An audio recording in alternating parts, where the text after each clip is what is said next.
Okay, hey guys, this is International Master John Bartholomew, and it is the dual commentary match against Grandmaster Simon Williams, aka Ginger GM. I'm pumped up. We're about ready to start the match. It is close to 1:30 p.m. U.S. Central Time, and Simon and I are just hammering out the last-minute details via Skype right now. So the match is a dual commentary. You can watch my stream right here, or Simon's stream on Twitch. That's Ginger GM. The link should be in the description. And it's a race to 5 points.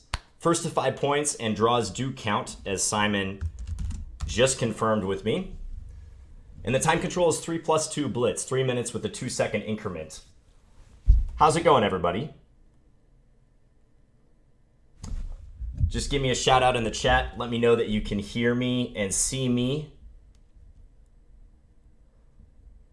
Hello, Anton. Hello, Shreyan, Jonathan, Miles, Lucas, Bucko, Eric, Paul, Ali, Atrophied, somebody who said John really long with characters I cannot possibly decipher. Looks like Hebrew. Michael, Sean Sween, Isaac, Jordan, Joseph. You guys ready for this? I'm very excited. Sorry for the slight delay in getting this started. I changed around my layout at the last moment, and it kind of threw some things haywire. I was going to show the moves, so the notation as I was playing, but it messed up the layout, and I had to redo everything last minute. So sorry about that. I know Anton's very pleased with the delay. We got some fire emojis in the chat. I love to see that. I'm going to need the fire emojis today. It could be fire on board today, to paraphrase the title from Grandmaster Alexei Shirov's book. Because Simon, he's a tough customer. He creates chaos on the board. He is known for unleashing a barrage of attacks on his opponent. He doesn't limit his attacks to just a single attack in the game. It seems like he just comes at you no matter if he's winning, losing, in an equal position.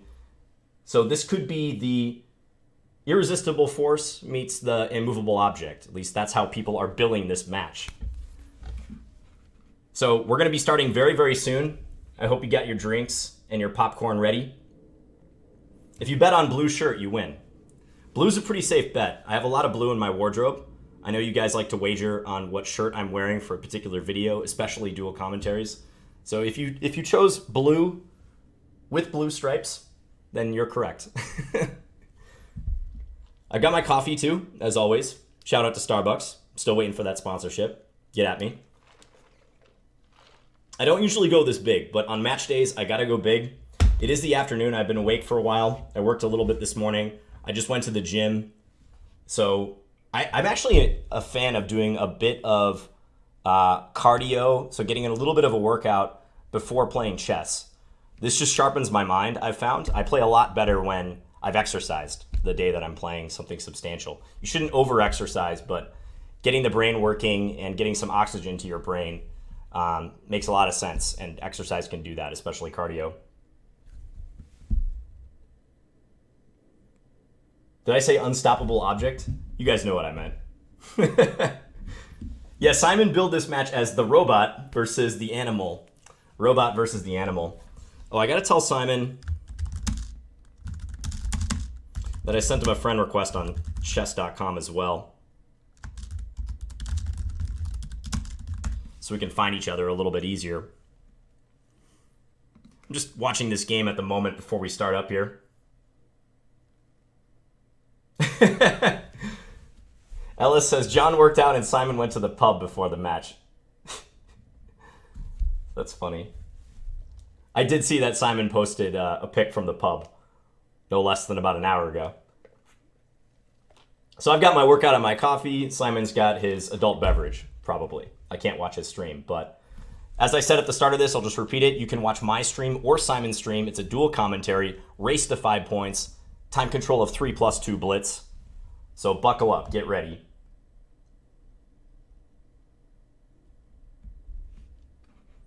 Okay.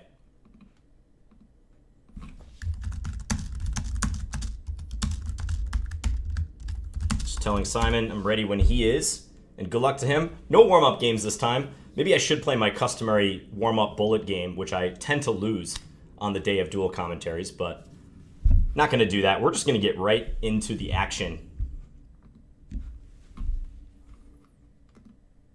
Thanks to the 573 of you who are watching right now, by the way. That is awesome viewer numbers. Right in the middle of the day, U.S. time. I know the European viewers are turning up huge for this. I really appreciate you guys. Viewers from other continents as well. Thank you for tuning in. All right. He says, let's do this. So let me find him.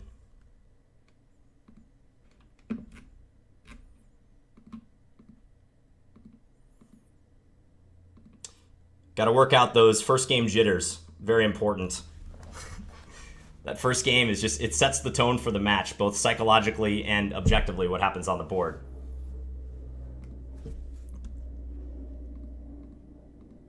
So 1 second while I find Simon, because I don't think he's issued me a challenge yet.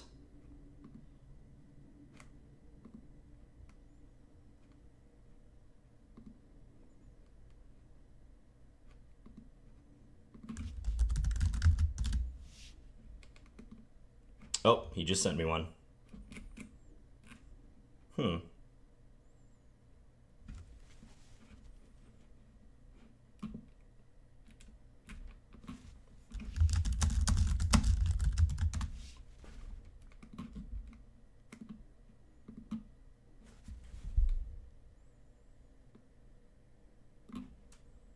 Don't see his challenge yet, so bear with us one moment.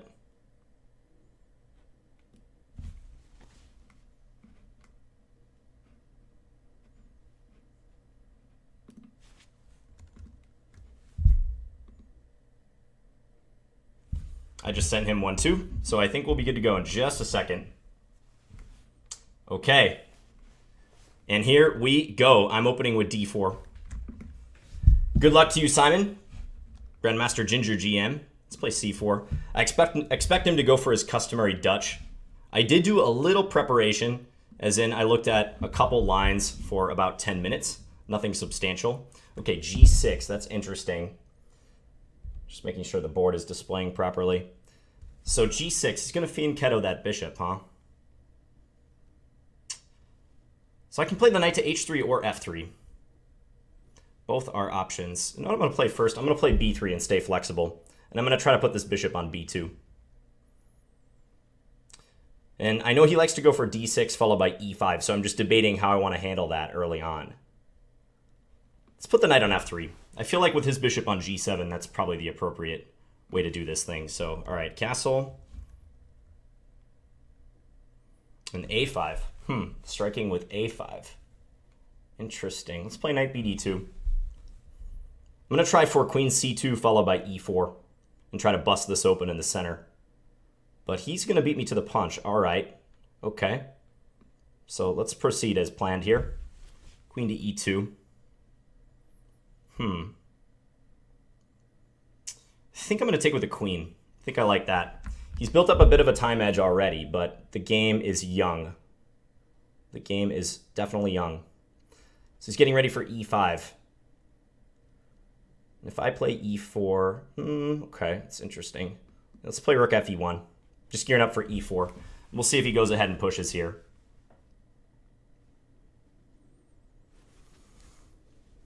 Thanks, Constantine. Good to see you in the chat.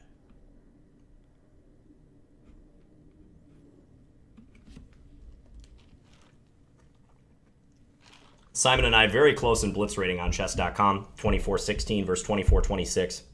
So I'm just gearing up for this pawn push to E4. That's all I'm attempting to do. And he could play E5. E5 would be the principled move right now. Trying to push and open things up. But I actually think that loses a pawn if he does that. E5, D takes E5, D takes E5, knight takes E5. And if bishop takes E5, I get in queen D5 check. And I'm going to pick up that bishop. So, all right, that's a good sign. The fact that E5, I think, drops a pawn. I mean, after E5 take, I could even take with the bishop if I didn't want to take with the knight. So that should be good. The only thing I was debating last move was which rook to put on E1. That's often a question in this line.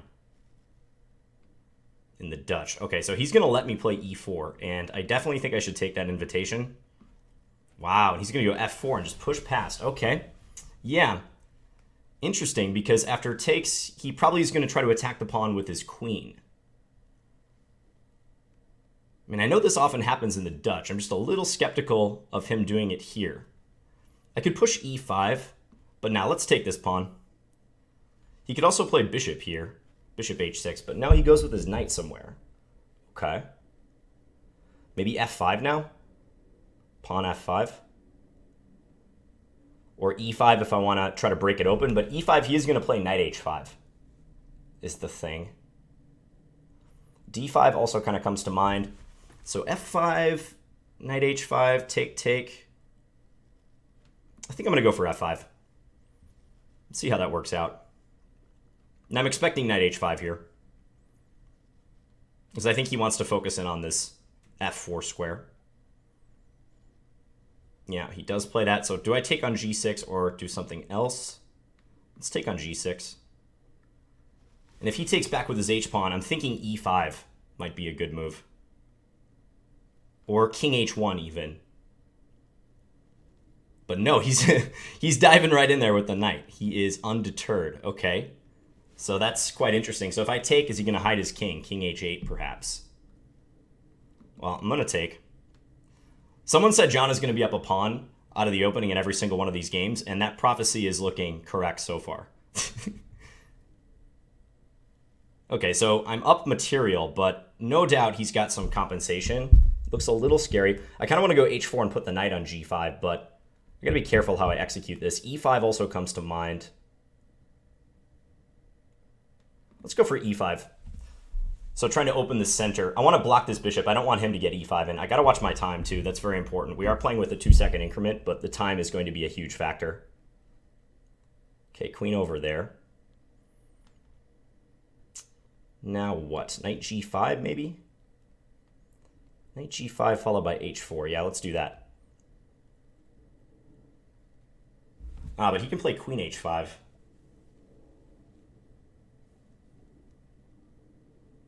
Did not realize he could play queen h5. Now I think I got to go here and try to get the knight to g3. The knight on g3 will help in the defense.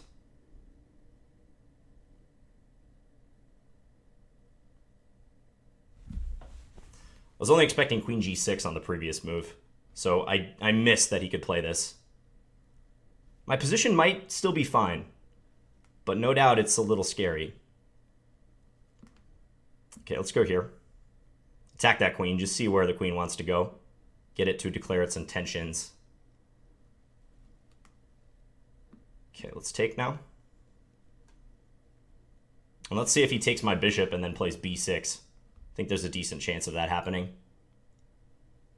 Yep, there we go. Or that, yep. Thinking, honestly, about stacking the exchange. So putting my rook on e4. It looks a little weird, but... Nah, let's not do it yet. Let's go here. Put this here. Bishop h6 is a problem. He can play bishop h6. Then I have to play queen back to e2, I think. Plays queen there. Okay. Let's bring this over. I know he has bishop h6 and then ideas with various sacrifices, but let's see what we can make out of this. Trying to double up my rooks and maybe play rook d8 after that.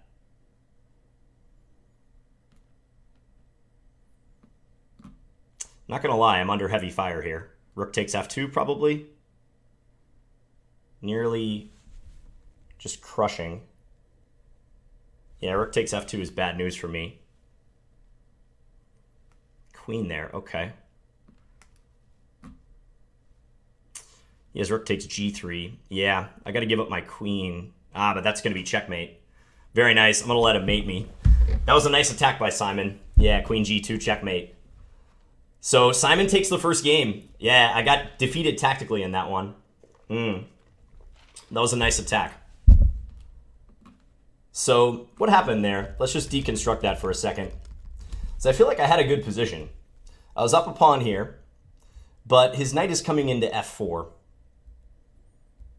And now I'm up 2 pawns. I mean, granted, he could probably get one back if ever he took on h7, but he's using my h7 pawn as a way to stop me from attacking him. So it provides cover for his own king. He hides his king on h8. And I feel like knight g5 was probably a mistake. Here he's threatening knight takes g2, king takes g2, queen takes f3. So I have to somehow cover against that. It's not simple. I mean, moving the knight was my instinct, knight g5, but I missed this queen h5 move. If he had played queen g6 instead, I might get a chance to play h4, but queen h5 put me under a lot of pressure.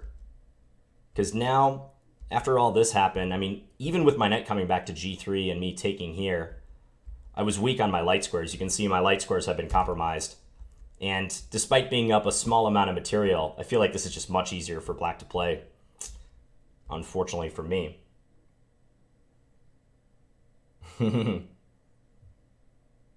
Someone says, don't play Simon's game. Well, it's tough. It's tough. I'll be doing my best. In the last match, I also lost the first game, so I'm not worried yet. What about here? After queen h3, can I play rook d8? I wonder if I should have done that and tried to offer a trade to the rooks. That might have been the way to go. I thought I was getting mated somehow, but I don't think so. Rook d8 would have been a timely defense. I don't think I'm getting checkmated here. Okay. Well, time for a rematch. So let me offer that one to Simon. First game of the match in the books, and I'm down 1-0. So Simon has white this game. Let's stick with d5, just see what he's got up his sleeve. So d5 is my main opening with black. We're just going to play calm for this first game and see what he wants to do. Queen c2, okay.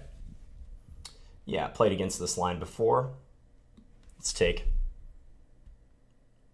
Now e4, okay. Yeah, this is something new. Because queen takes c4 is almost always played, but e4 on the other hand, I'm not familiar with. Okay, we're going to go b5. I'm going to protect that pawn. The principled move. And he just insists on gambiting it. All right. So let's play e6. I'm locking in my light square bishop, but I'm going to try to put it on b7. Okay, do I play a5 here or not? a5. Yeah, let's go ahead and play a5. Get that pawn up there. It's protected by the rook. Put the bishop on b7. Bring the knight out.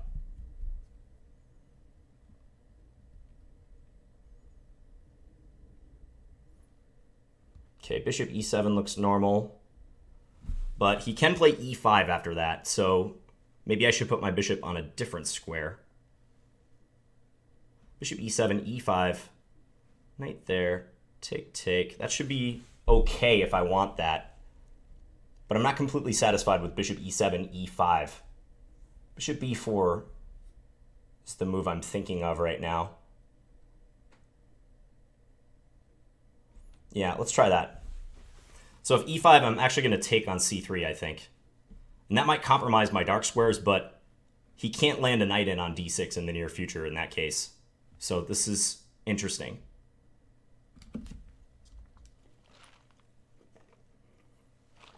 I can tell I have to play faster. I think that's important here. h6. Yeah, let's go h6 or castles, but castles runs again into e5, so let's do that. Interesting is e5 take on f6. I can take on a1, he can take on g7 then. I think that should be okay for me, but that could get messy.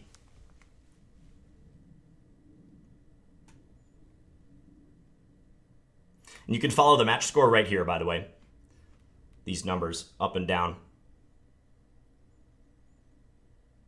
Okay, well, I've got him thinking for now, at least.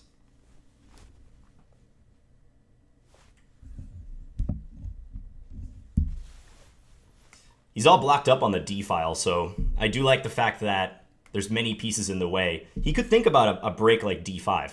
Maybe that's what he's contemplating right now, some sort of pawn break. He could think about that. Okay, so I was going to take here. He takes F6. I take A1. He takes G7. I think we just got to chance it and see what happens. Yep, and there he goes. So he's going to sacrifice the exchange.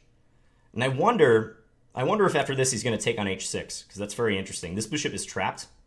I can't do anything about it for the moment. If he takes on h6, I'm thinking queen f6 is perhaps my best reply. Attacking his bishop, trying to attack g7, attacking d4 as well. I could also maybe play bishop takes d4 and then queen f6, but I think I like queen f6 now a bit better. That seems slightly more promising. So yeah, let's do that. We don't have all day to contemplate it. Bishop h7 is a threat I have to be aware of course. I'm thinking if bishop g5, queen takes g7, I get to eliminate that pesky g-pawn. And then if rook takes a1, maybe c5. Maybe c5 trying to counterattack his knight. I would have pressure down against that pawn on g2. So that could be a decent idea for me. Queen d2. Okay, so he's going to maintain that attack.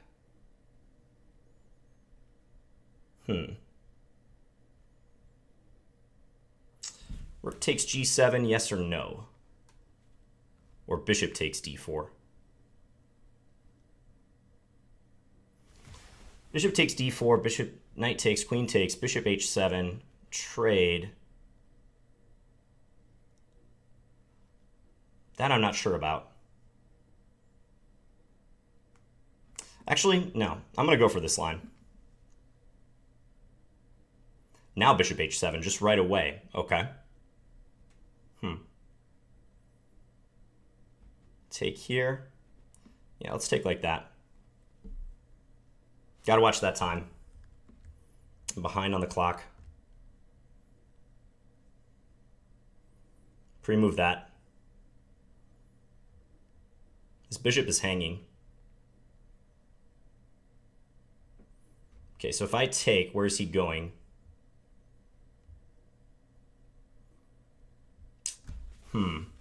C5 also comes to mind. Threatening mate on g2. Let's play c5. Knight back to f3. I'm thinking just castle then. This is going to get weird though. This already is strange. Queen takes h7. I wasn't sure because he has various knight discoveries. Like knight takes b5, for instance. At least this way, I get my king to safety and I've got two threats. Bishop takes f3 and queen takes h7. So the dual threats. Time-wise, I'm doing all right. I don't think he can cover both of these threats, importantly. Yeah, so he's gonna go after this a5 pawn, I think. Now, let's go here. I just want to coordinate. I know he can take b5 against this, but I didn't see another good way to coordinate. We're up a piece. This should be good. Definitely good.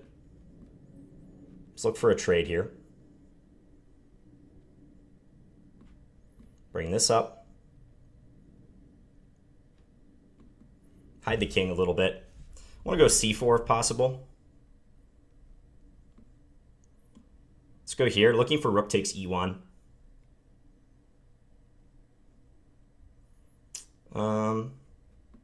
Let's go here again. I'm not afraid of a check, really. Maybe rook d1. Try to swap the queen somehow. He has a check on h8, but I can just block with my bishop, for instance. Let's go here. Attacking that rook. So he does swap. Let's go here, attack that pawn on b3. I'm going to take this and try to get my rook back in position. So rook d8 to h8. That's what I've got in mind. Okay, so this should be a win. No doubt about it. Offer a trade of the knights. He's going to take. Okay, so now I've got the connectors. This should simply be very strong.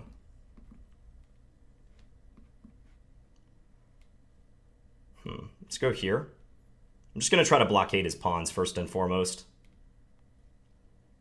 I don't think I need a queen yet. So if g7, I'll just play c3. Or bishop h7, I mean. So we're going to do that. And now I'm going to push the c-pawn next.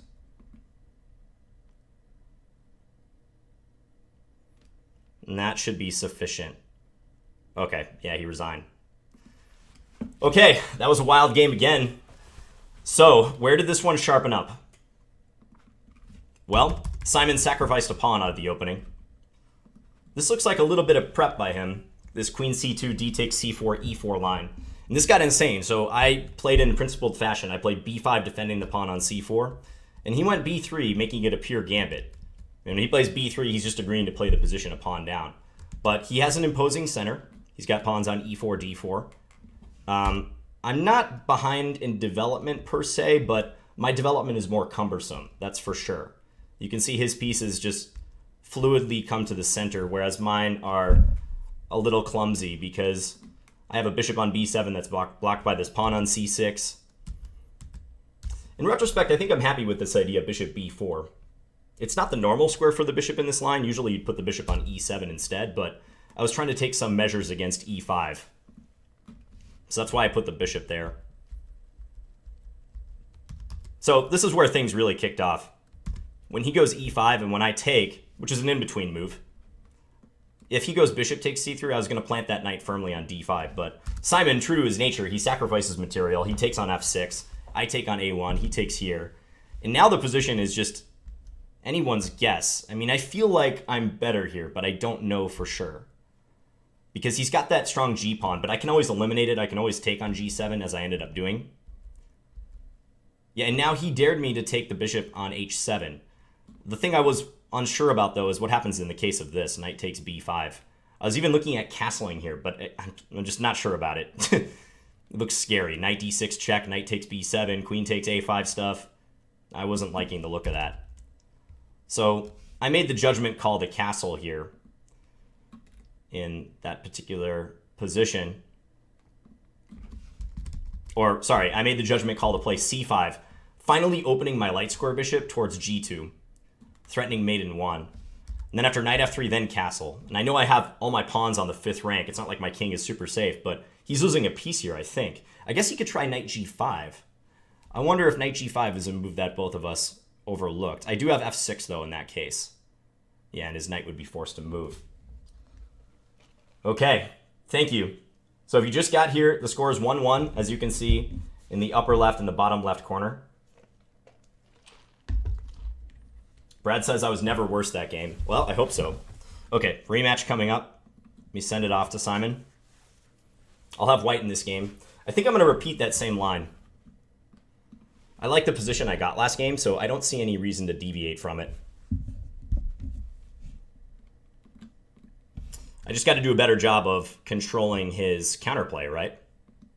So we're going for the counter fianchetto, trying to prevent him or discourage him from playing e5 later on.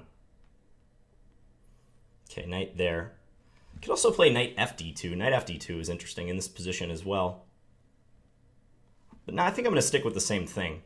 Like I said, I did not mind that position that I obtained with white in the first game. Now he mixes it up. Okay, knight c6. So the usual reaction to this move is just e3. But I'm also thinking of queen c2. Queen c2, knight b4, queen b1, no problem. Yeah, let's go here. See if we can get him to take on d2, which he does. Thing is, yeah, now he could play e5. So he does get that in.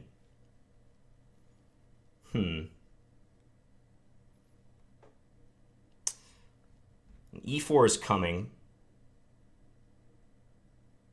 E3, E4, knight E1. My coordination is a little weird. Not sure how much I like that. It's not terrible, though. Nah, I don't like that. Okay, let's just centralize our rook. So rook 81, reinforce d4. And he doesn't miss the opportunity to play that move, which I cannot blame him for. And let's see how he plays this attacking position. d5. D5, before I can play D5. Well, all right, let's take. Moves the knight. I feel like I need to challenge this pawn quite soon. Challenge that pawn on E4. Yeah, let's go for that. Again, I'm behind on the clock, like a full minute. Simon was tough to prepare for in the very limited preparation I did because he plays almost everything. He has a wide repertoire with white and black. I mean, I kind of know some of the main lines. He likes to play French against E4. He likes to play Dutch, as you're seeing. But outside of those two lines, it was difficult to predict how he was going to open his games. E3. So I think if I take, he's going to take and then try to play for F4, if I understand this idea. So I'm actually thinking maybe I shouldn't take that pawn. But if I don't take it, he's going to play F4 anyways, most likely. So Queen C1. You know what? Maybe that's okay.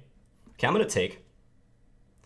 And after knight takes D5, queen back, F4, I'm thinking just knight D3, which might actually give up an exchange, but I think has some promise. Yeah, let's do this. So I think he's got to play F4 now.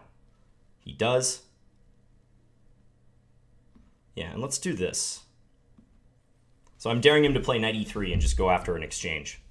Now I'm going to try to claim that I have two pawns for it. Nice central structure. His position is also completely fine, like intact. All right, he plays a more aggressive move right there.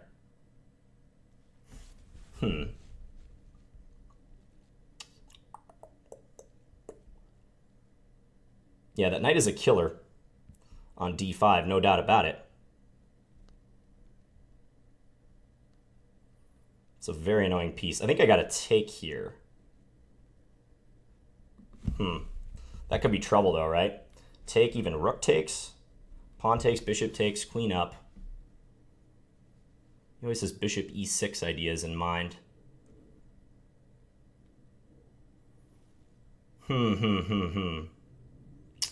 Got to play something here though, John. All right, let's take. That was a tough decision right there. Yeah, and he's going to go bombs away, as I suspected he would. So you can always shoot the queen out here. I'm going to try for E4. I think I got to try for a quick E4.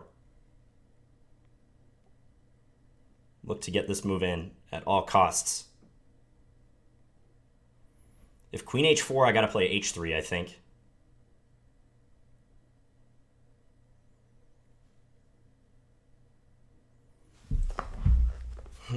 This is tough.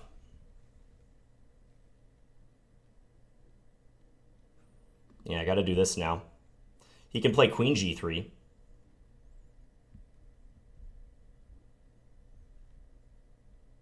B5. No time to calculate against that one. I'm just going to throw this in here and see what happens.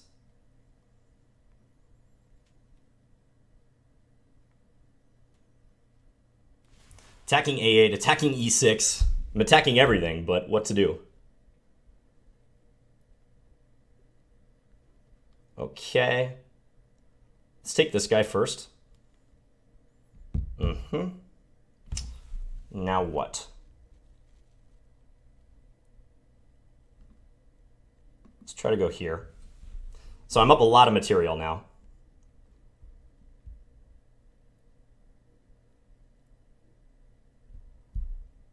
But, okay, let's check here now. And if king h6, I can play bishop c1. I think that's important. Oh, no, I can't. Queen takes f2. Too slow with that move, but I can bring my rook over. Okay. Yeah, bring this over. I'm clinging to my extra material right now. He's up a minute on the clock, but I think I have a very good position. If bishop f4, I have queen takes f4 followed by bishop c1. Yeah, I finally got that in. I got this tactic in. Now I'm going to get bishop c1 and trade the queens off. All right, so I survived that attack. Just white knuckling it the whole way, just taking his material and trying to hold on. Yeah, this is The storyline is proving true, right? Through 3 games. I'm up material every time, so 3 for 3 up material in the games. But Simon is launching some heated attacks. I like this idea. This is a great idea. Even for a long time control game, this would be difficult to deal with. So when I played f3, he charged with e3. And when I took the pawn, he took here. Now, he's temporarily down a pawn. If I got in e4 or f4, this would be a disaster for black. I don't think he would have any compensation. So it's very important that he played f4, stopping me from playing those 2 pawn breaks, and also threatening knight e3.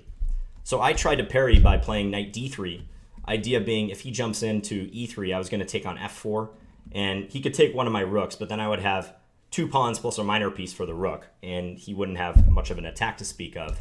That's maybe his best decision. But bishop h6, he kept the pressure on.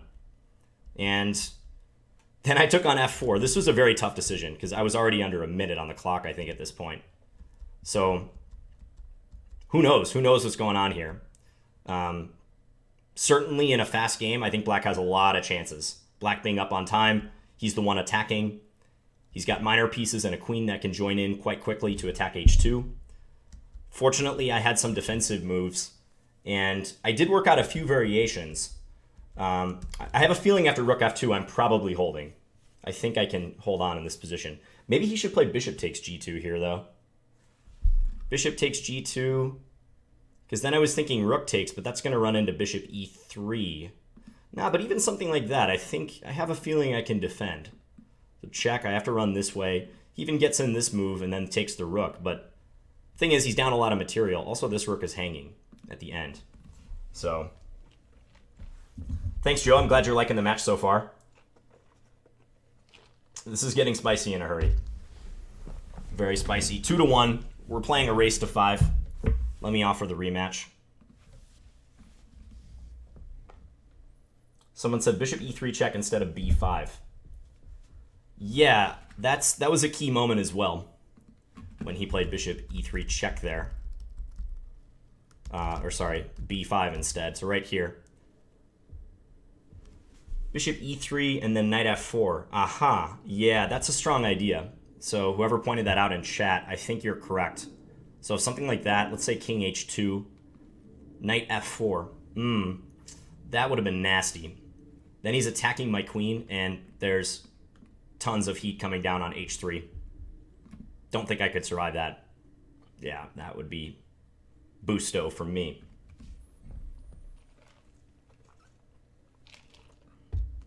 Your blood pressure is raised. Yeah, my blood pressure is probably through the roof right now.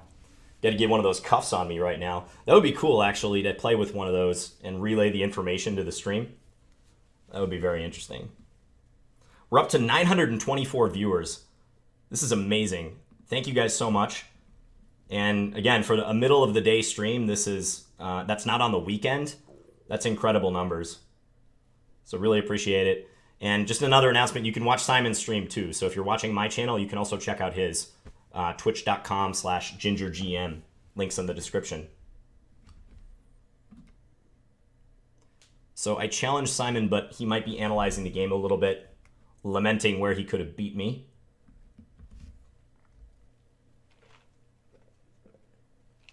No kidding, Shreyan.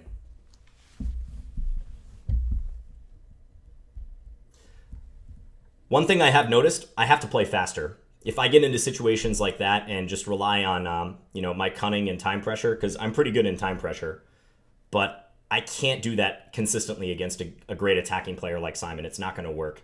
So I got to speed up in the first half of the game. He's consistently getting a minute advantage so far through 10, 20 moves.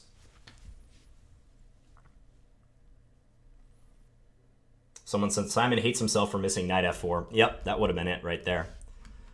In a sense, b5 makes a lot of sense on that move. In a sense, b5 makes sense. But yeah, I could see why he shouldn't throw that in. Because b5 creates more problems for him. When I go queen c6, he has 2 more pieces hanging all of a sudden. All right, so back to d4. You know what? I'm going to switch this up. Because playing d5 does expose me to gambits, and maybe I can take it to him a little bit here instead. So let's play this. We're going to play this way and see how he responds. Okay, now bishop g7. He can play e4. This is a setup. This is the Schmid-Benoni. I used to play this pretty consistently with black.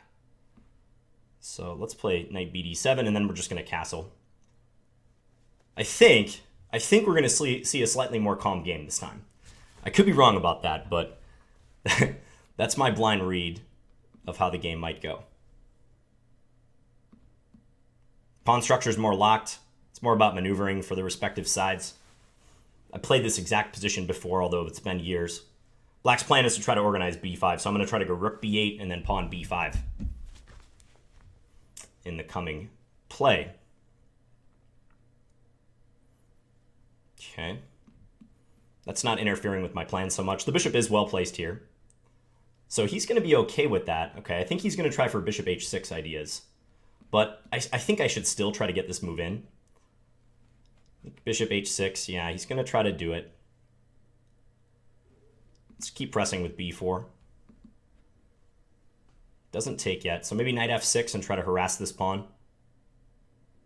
Try to unwind our forces. Again, I'm just going to pre-move that move. He's got to defend this pawn somehow, so I'd expect queen e3 or maybe bishop d3, but then I could think about breaking in the center with e6. So far so good on the clock. I'm not behind any time. Yeah, I'm thinking e6 is probably the way to go. And if he takes, I'll have a nice choice between bishop takes and knight takes. Both moves are enticing. Kind of leaning towards bishop takes just to complete my development. Yeah, I'm going to do that. He can go for e5 if he wants, but maybe knight d5 in that case, attacking his queen. Okay, he's going to go for that one instead. I don't know that I really mind allowing him to take this bishop. Don't think that would be too bad for me.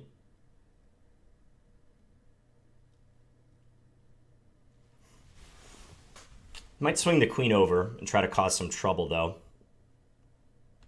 Rook e8 just seems like the move here, basically. Yeah, I'm going to play rook e8.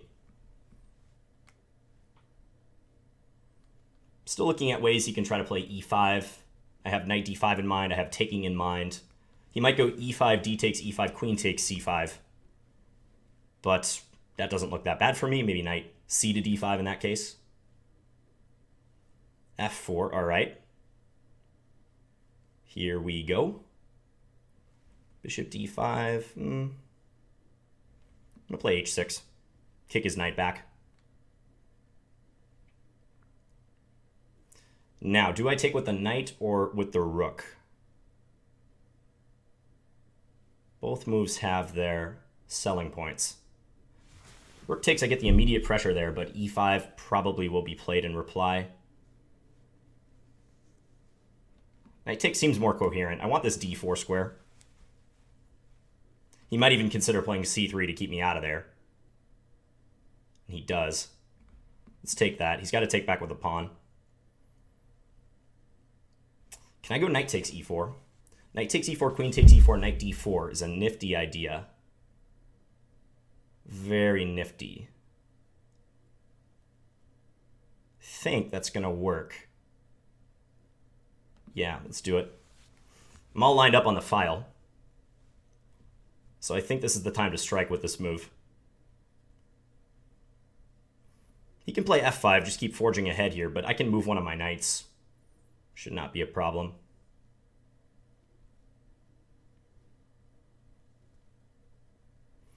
So that's the crux of the combination. Queen takes e4, knight d4. He's going to press forward. Let's go here.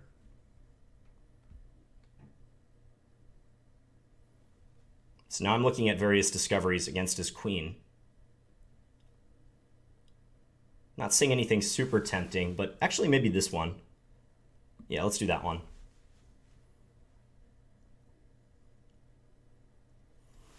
Up a pawn, trying to consolidate it.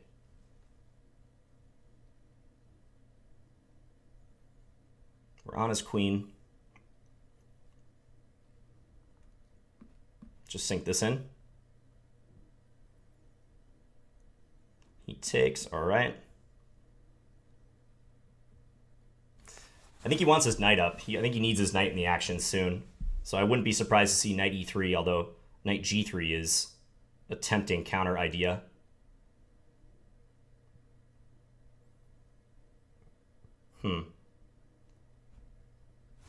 Yeah, he's trying to carve out some squares for his knight. c4 maybe? Okay, I'm going to try this. I'm going to try to get my queen to b6. This is kind of a dynamic idea. Actually, if he takes, I have knight d2, don't I? Not sure how well that works out, but it's something I'm going to think about. Maybe check first and then knight d2. That might be a better way of going about it. Yeah, check first and then knight d2 or knight g3 if allowed. This could be a good move. If he plays queen d4, then I can play queen b6 and opt to trade. Or knight g3 again is strong. So this might be a timely resource. It's causing him to burn time.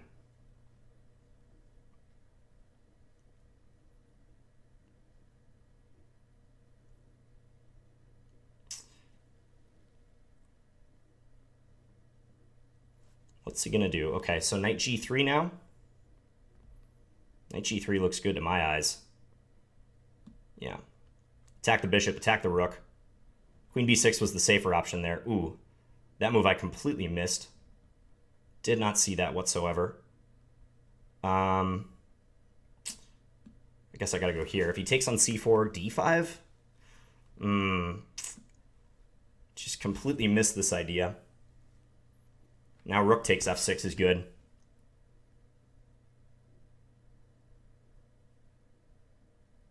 Was not looking at rook a7 at all. Oh, that's such a shame. Check. Don't know what to do here. I think I'm getting mated almost no matter what I do. Yeah, there's nothing to be done.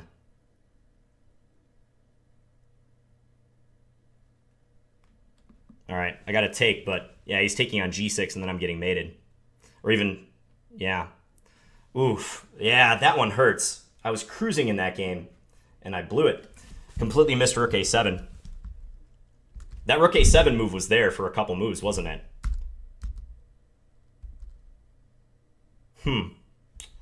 Yeah, knight g3 completely got blindsided here. And I don't have a good way to block the check, because if rook e7, there's queen takes f6. So, just a big blunder. I think I'm sunk in this position. King h8. Maybe king h8. King h8 might have been a saving idea. Then at least he can't play bishop takes c4 with check. Oh, okay. Yeah, missed opportunity. I feel like c4 was a good move, but maybe I just need something more defensively minded right here, like queen b6.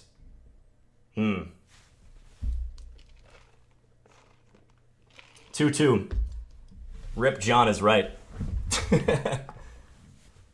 That was not good. Knight takes e4 was a good tactic. So again, the idea there is if he takes with the queen, I have knight d4, attacking the queen and the bishop behind it after the queen moves. And he can't get enough material, because if he does this and then takes here, I have queen takes e2 at the end. Very important. So that tactic was working out. This got a bit messy, but again, I feel like I should be well in control. I think he played h5 so that if I take it, then he has more justification for playing knight e3 with knight f5 check in mind. But this was just a key position. Failed to notice this move. Okay, so next game, 2-2. Intense match so far. Okay, so what am I going to do this game? I think I'm still sticking with d4. Let's not rock the boat. We're not going to upset things. Let's actually play b3 right here.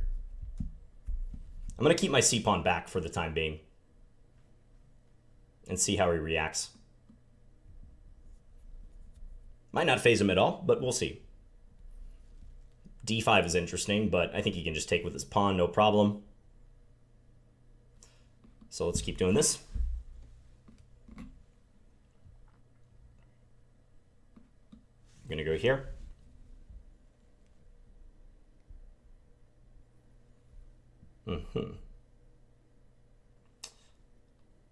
Play C4 again.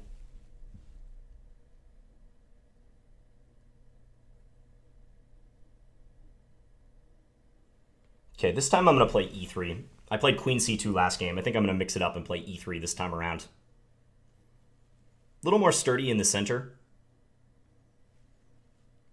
Take. Yeah, again, he's going to probably go for E5 on the next move. Take with the queen. We might actually get the same position, huh? Not sure how that worked out last time for me. Take, take, queen d5 check is also an option. Take, take, queen d5 check. Doesn't have to take it, though. He can play something else if he wants. I'm going to try that. This might be a line, actually. This might be some theory, but I'm not completely sure. Okay, so let's go check. So if he takes it, I'm trying to capture and force his knight away from the defensive e5. But yeah, he didn't bite on that, which makes sense. Don't think I can take on e5. I don't think that's good to do so. Rook ad1 comes to mind. Then he's going to play queen e8 probably. So I'm going to trade right now. And now knight g5 or rook d1, one of those two moves probably.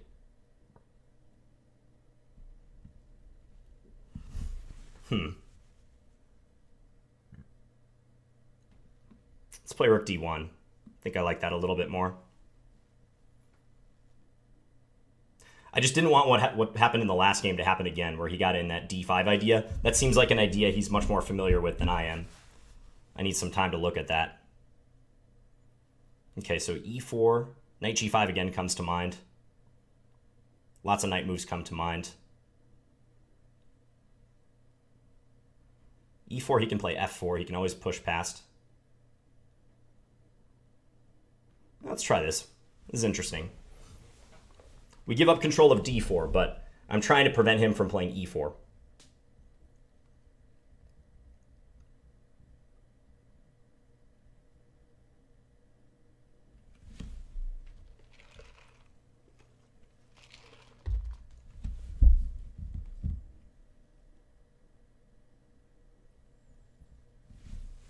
If f4, I have a lot of options, I think.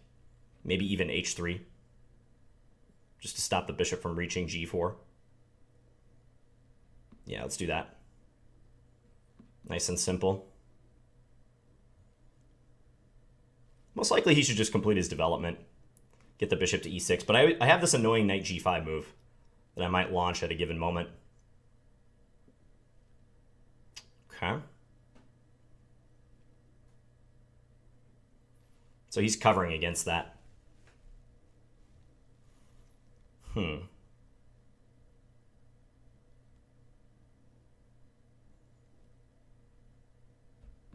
going to double the rooks.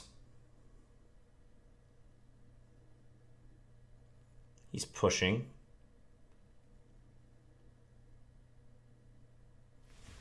Let's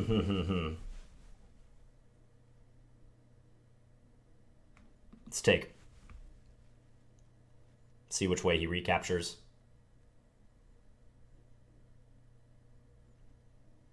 Probably he'll take with the e-pawn if I had to guess. There you go.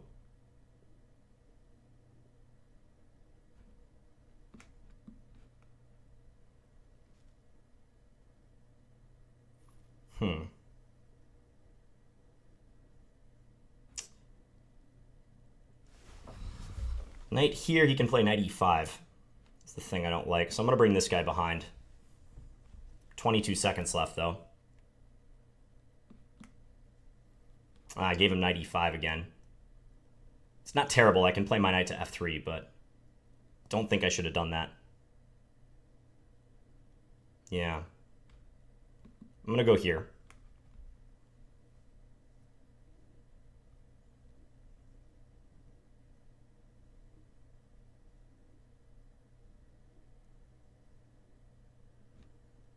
Let's guard that h3 pawn.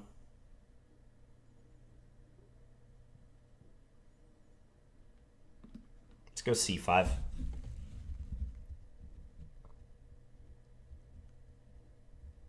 think I still want to play my knight to f3 at some point. Actually, no. I'm going to do this. Try to get some activity. A little worried about those pawns advancing towards me, though.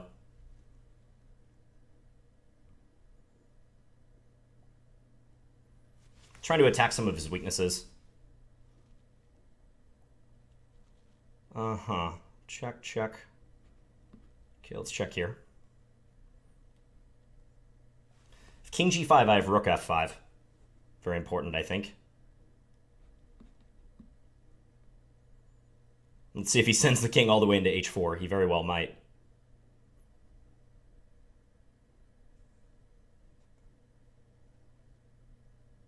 Good chance of it. I don't see him getting mated if he does that. No, he decides not to. Okay.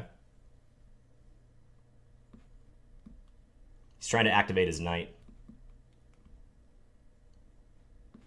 Let's go here and attack that pawn. Now we get this in. Okay, so am I getting rook takes g4 in finally? Looks like it. Now if I take this pawn and push f4, I'm in the driver's seat. Time is still a factor.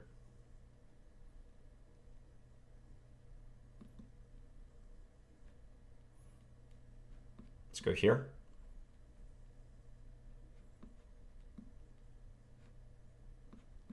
Start pushing. Get these guys rolling.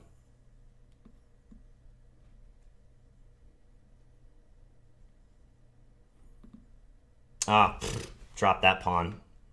Terrible. Oh, boy. Let's go here. Let's not lose our head, though.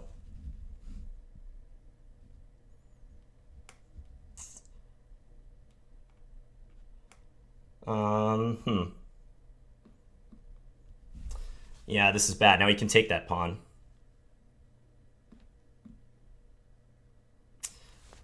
That was time pressure right there. I gotta do better on the clock.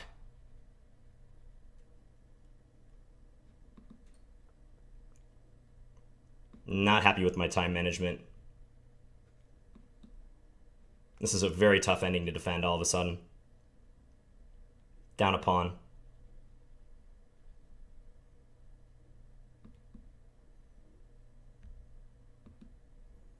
Trying to build some time back up.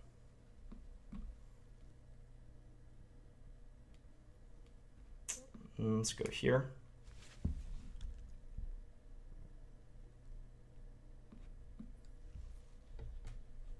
My king is so far away from being able to assist, though. Still going to defend tenaciously. Oh, got to be careful on that one. Repeat.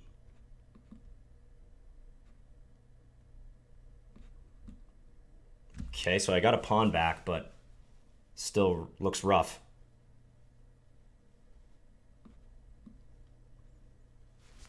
Trying my best.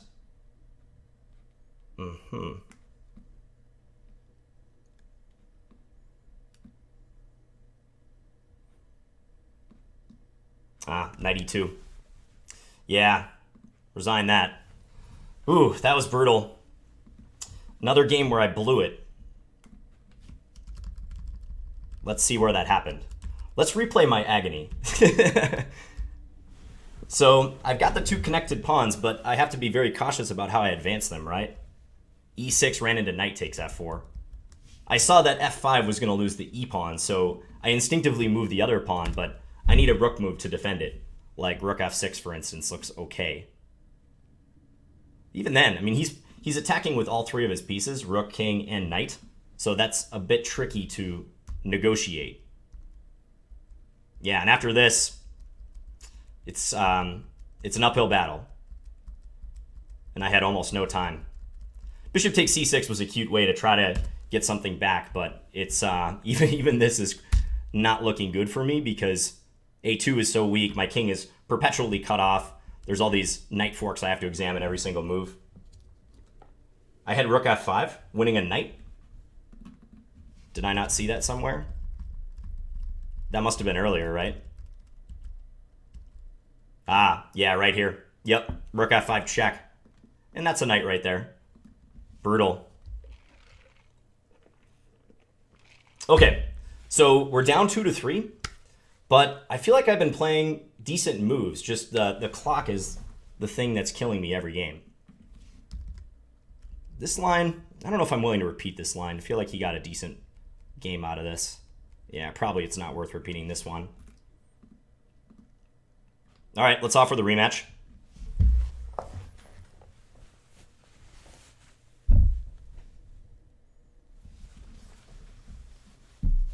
Okay, let's play knight f6 again. Got a decent position out of that.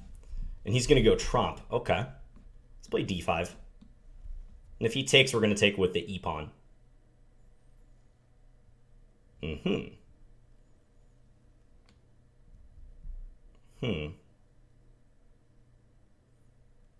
let's play c6. So he's holding off on bishop takes f6.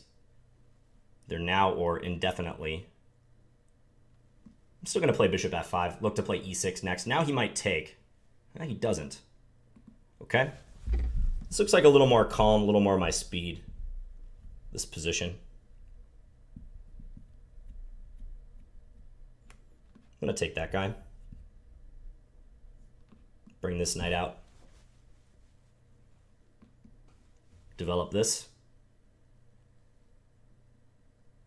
Looking for b4. It's probably worth preventing, so let's do that. He's got a little minority attack plan in mind.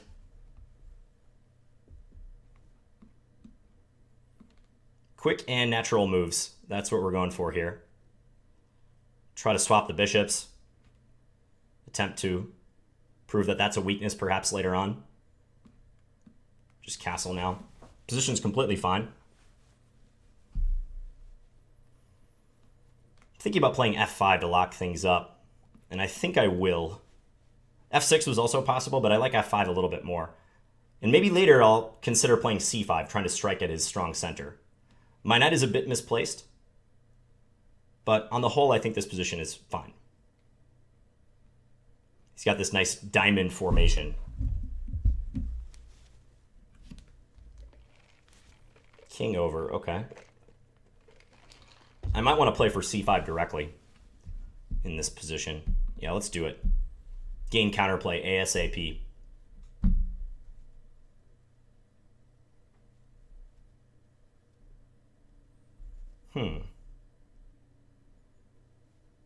Let's take. So if he takes with the knight, he's going to get a nice established knight, but I'm going to get the e4 outpost. Yeah, so he opts against that.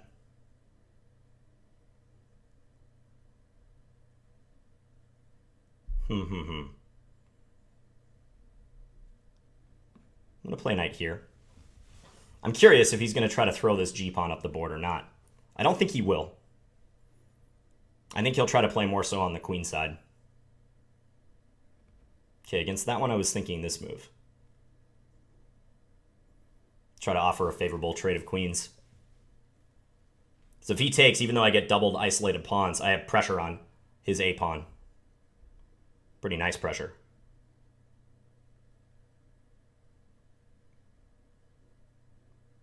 Yeah, so he says, no, I don't want to trade. All right, let's bring this over. Even here, he could think about g4, in fact. If pawn takes, knight g5, threatening h7, threatening e6. I always have the ability to play queen c4 if I want to look for a trade.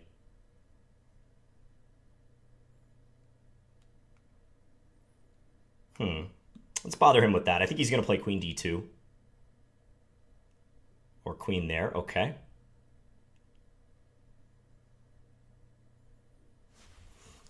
All right, Simon. Show me what you got. If rook here, maybe knight in. Maybe knight into c4. He says, I'm going for it. Yep. So if takes, he can't take with his rook. He'd have to play knight g5.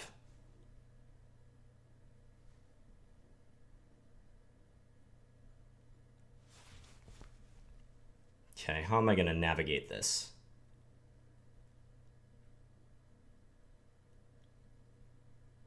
I'm going to take. And I feel like I should defend this guy now. So rook c6 maybe? Yeah, let's go rook c6. Just stay solid. That also defends my knight. So if rook here, maybe I can take on b2.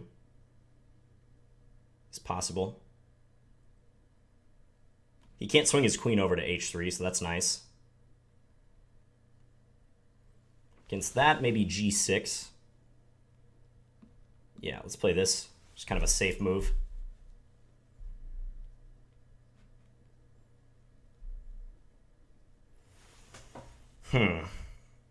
Queen takes b2, queen h3. Then h5 maybe.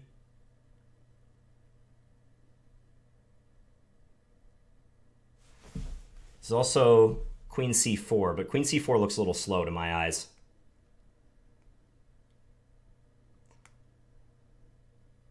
I'm going to go for this one.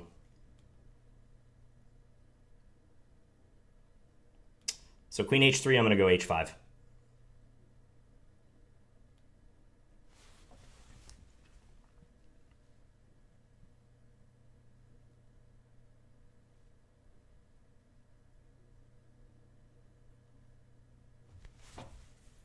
Knight takes h7. Wow.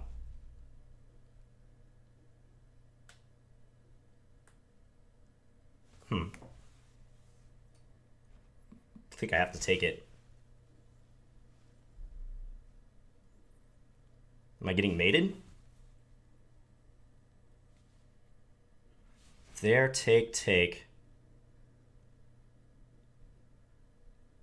Don't think I'm getting mated.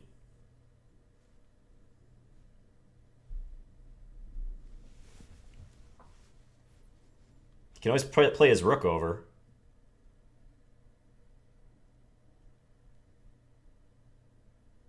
But I can run away with my king, I feel.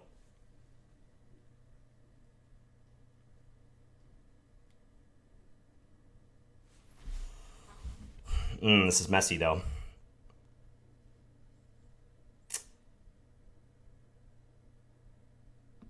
Let's run.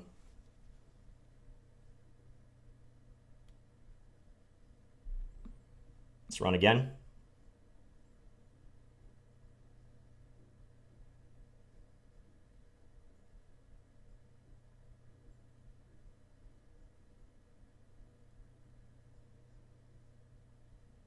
F5. Try to take.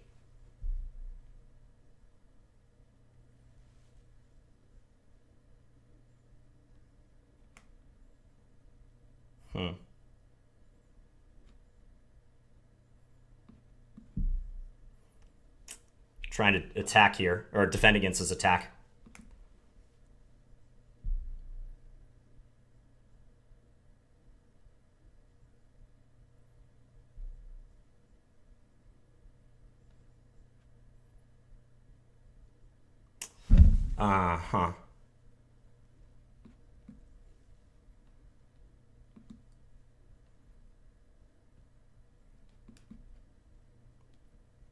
Now I think I gotta go here. Now I got some checks. This one might be a draw.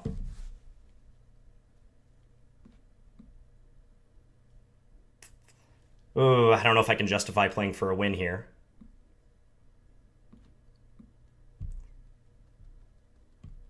Yeah. He took the draw, but I don't know. I don't know what to do in that final position. If I try to play on, I was thinking something like knight c4. I'm pinning all my hopes on my a-pawn then. I don't think it's good. His h-pawn is extremely dangerous if the queens come off the board. So, boy, that was a nail-biter as well. He was just throwing everything he had at me. So f5, I take. He plays e6, I take. Maybe that's not the correct move. I have a feeling I have something better here. Like queen takes d4 looks pretty good, doesn't it? But there's so many checks to consider, like rook g7, queen h7, all sorts of stuff.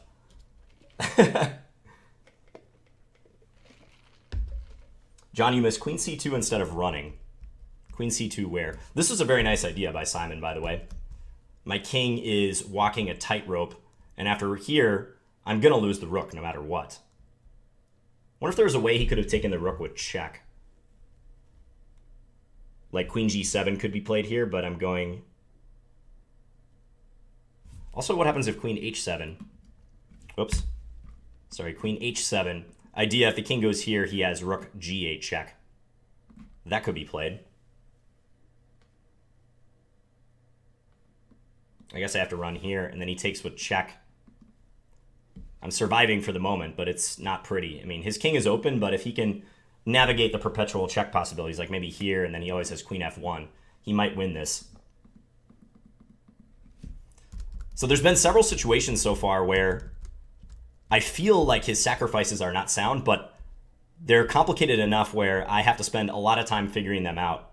And he's just meanwhile putting the pressure every move coming at me. And it's not easy to play against an opponent like that, I'll tell you. This is by far the most aggressive opponent I've faced in these dual commentaries. I think the play in this game was reasonable, though. Not unhappy with this one.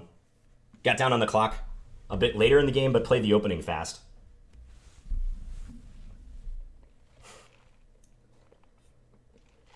Didn't I have h6 trapping his knight? Possibly. Let's check that out. Well, when he played knight g5, he was attacking the pawn on e6 with tempo. I defended here. Ah, so you mean at this moment. Yeah, you're right. h6 would trap his knight. That's a good point. Didn't see that one either. His knight has no flight squares. I played g6 trying to rule out f5 because I just saw rook f1, idea f5. I had to prevent it somehow, but yeah, you're correct. h6 I think would have been stronger there. Thank you, Apurv. Thanks for checking in from India.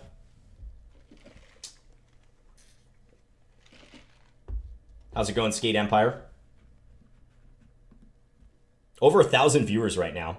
1,064. I think it's safe to say this is the largest viewer turnout ever in one of my streams.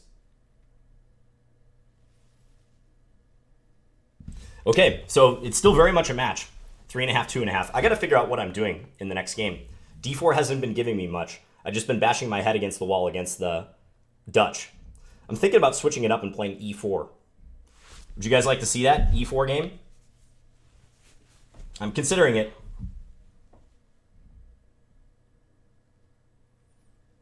Trying to keep my head, too. 1 second.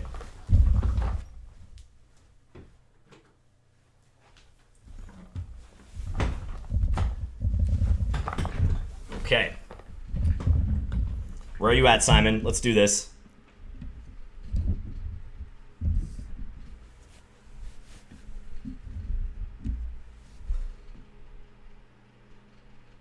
Yeah, and Tansasir. I think you're right. If I had played h6 here, he probably would go knight takes e6, rook takes e6, f5.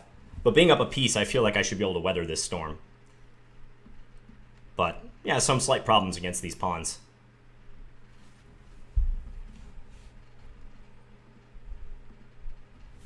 Yeah, I have a feeling he'll play French. All right, let's do this.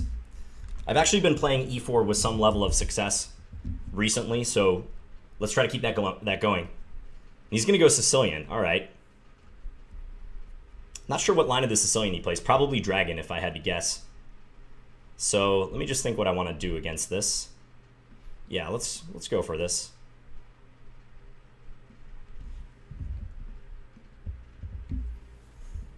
I'm going to play a quiet line.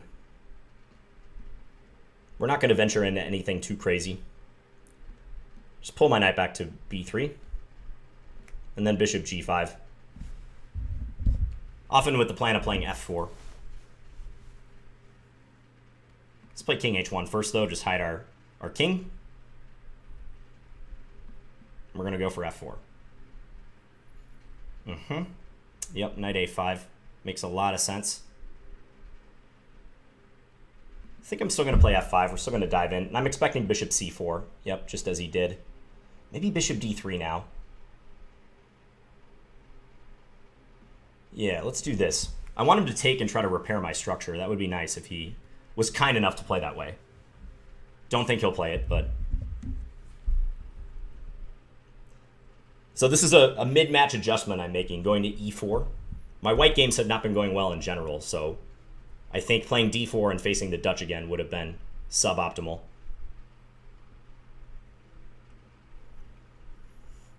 At least we're getting a fresh position.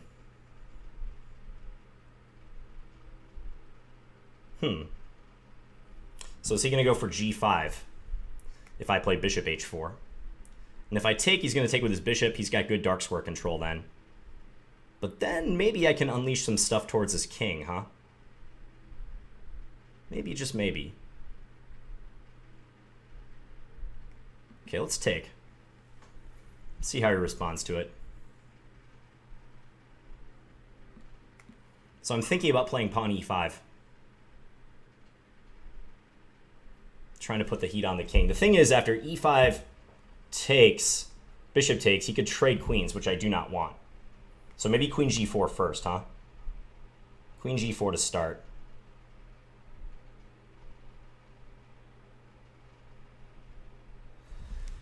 Queen g4, though. King h7, e5, bishop takes d3. I take here. That's not quite working for me. Feels like if I'm going to go e5, I almost have to do it now.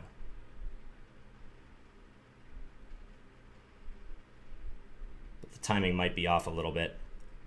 Any value in playing this first? Yeah, what if I take on here on a5 first?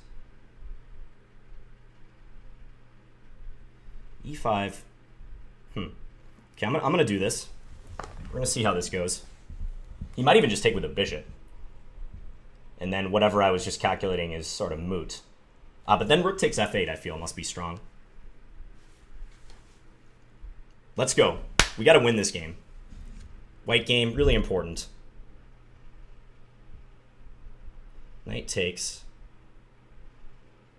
Yeah, let's just take this guy. Queen g4 or something else. Queen g4. Queen g4, I have some ideas.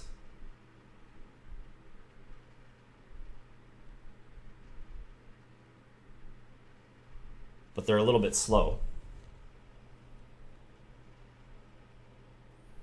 Bishop takes g6 is aggressive. What about take, queen d3? We're going to try that. So take. So trying to double attack. He has to play rook g4, I think, and then my idea is h3. Trying to kick his rook around, basically. So attack that rook. Maybe he has rook d8.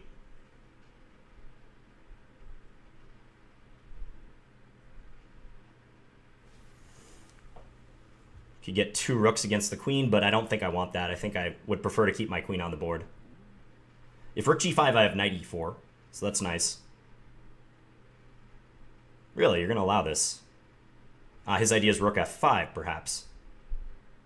Rook f5, I see. g4, is g4 out of the question?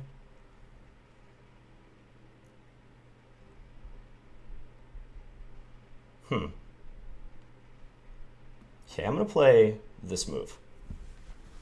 38 seconds. Let's play faster.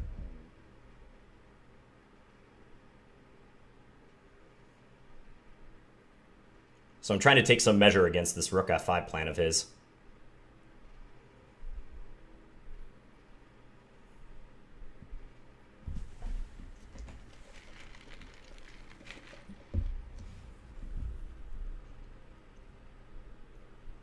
So looking for queen takes b7, but mainly knight e4 is the plan. Yeah, he sees that.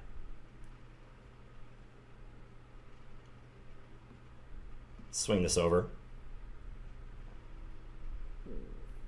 Knight d5 is definitely a move I'm looking at pretty closely. Trying to rule out queen d4, queen d6 as a defense.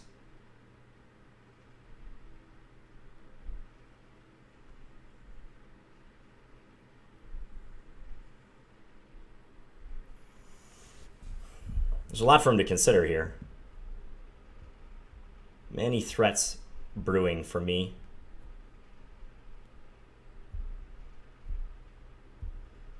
He might just close his eyes and play queen takes b2 and try to get some material.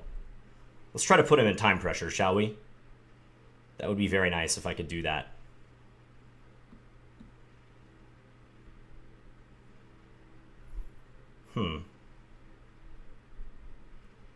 Yikes, that's a mate threat, which I almost missed. Let's go rook f2.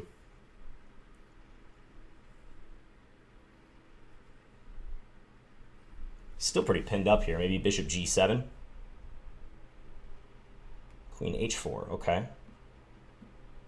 Swing that over, connect the rooks.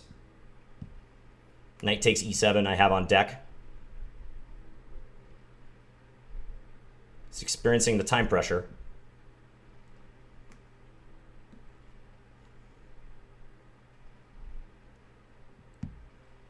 It's got to be a mate. If he plays e3, I get rook takes f6 in. Oh, man. Takes f6, take. I don't know. I think he might have defended that. I think he might have just held there. Oh boy.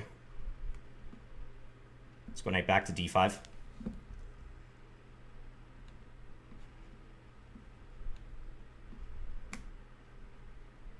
Rook f5.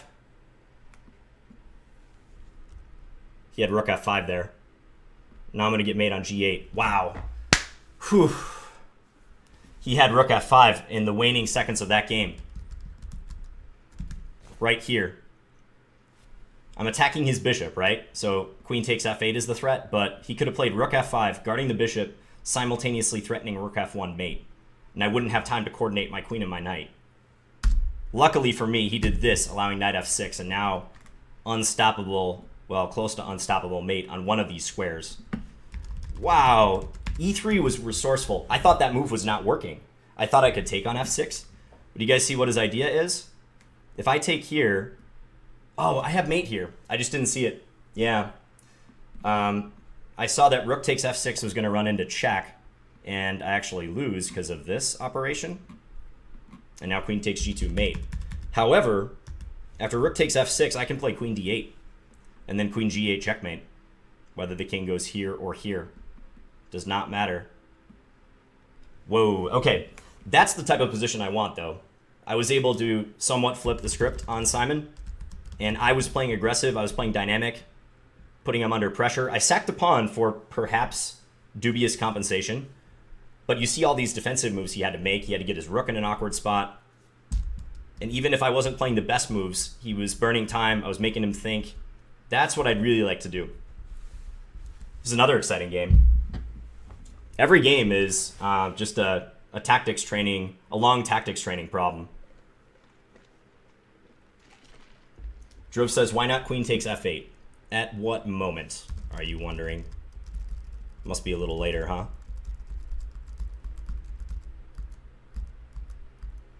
So this is not the game. Let me revert to the game.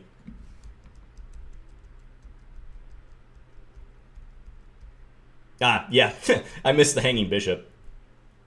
I missed the bishop on f8, but I think knight f6 is also very good. He has to give up his queen somehow, but yeah, queen takes f8 check is also possible here. But rook f5, if he would have done that, that would have been heartbreaking. That would have been absolutely heartbreaking. Yeah, if I move my queen, I get mated.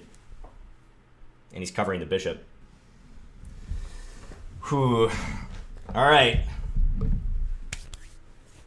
Yeah, very tense match. Who's redder right now, Simon or I? I turned on my fan before this last game because even though it's getting colder here in Minnesota, it's hot in this room right now with the intensity of this action. I think e4 turned out all right that game. I liked playing that. Jake, it's tied up. It's 3.5, 3.5. And we're about to start the next game. I just offered Simon a rematch. Oh boy, f4, the reverse Dutch. Okay. Huh. Let's see what to do against this. Okay, I'm going to play g6. I'm going to stay flexible for now. Let's go for a Sicilian setup. I think he's trying to bait me into playing d5 and getting like a reversed Dutch defense. So I don't want to oblige him with that. I want to just try to stay cool and play my game. Is he going to send the queen to h4? That would make a lot of sense. Thinking about playing f5 already, just to try to deter some of his attacking ambitions. Let's do that. Basically, his plan there was to play f5, bishop h6, knight g5, and I don't want to get mated that way. That would not be fun. Okay, I'm going to go rook b8. So we got this weird-looking structure, but trying to stop him from getting through on the king side for now. And again, if knight g5, I always have h6 as a way to attempt to stop him further.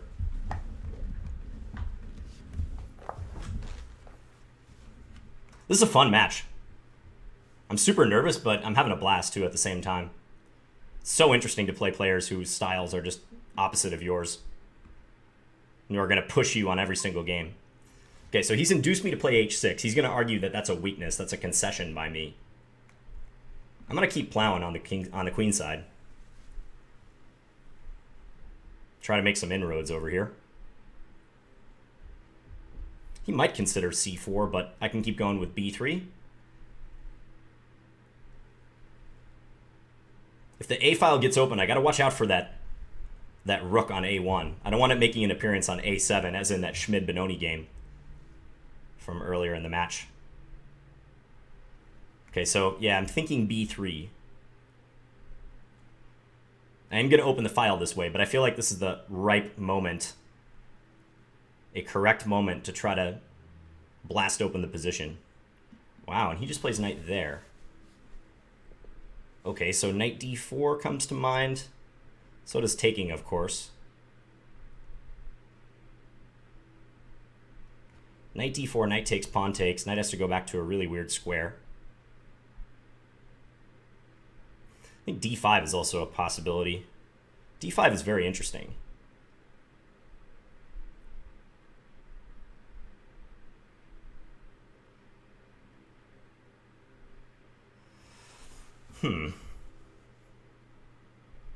Let's try d5. Attack in the center. I'm going to leave the tension here for the time being.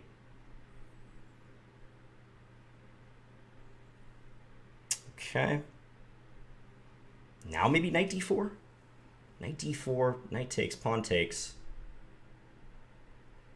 Nah, I don't like my structure in that case. Let's do this. I think he's going to play e5 now. Yeah, and try to establish that pawn there. All right, let's just take this.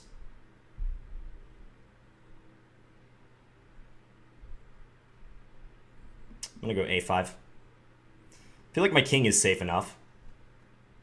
Not sure about this pawn on e5. I'm a little unclear if that helps or hurts me.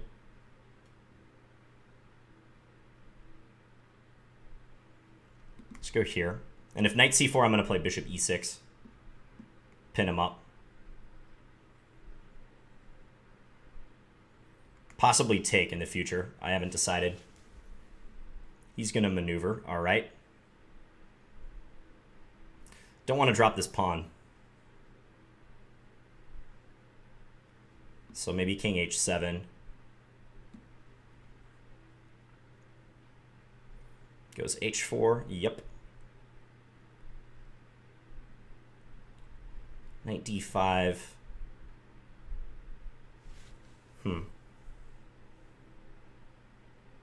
I'm going to play h5. This is a little double-edged. I weaken g5 in doing this, but if he plays his knight back to f3, I have more of a reason to take on c4, I feel. Like I said, double-edged.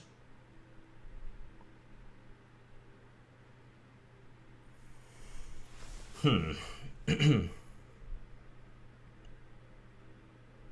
he wants knight f3. That much is clear.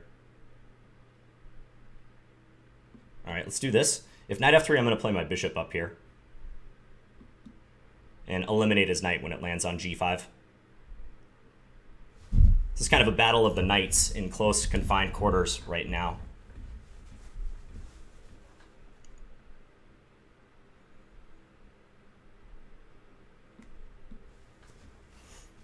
Trying to attack c4.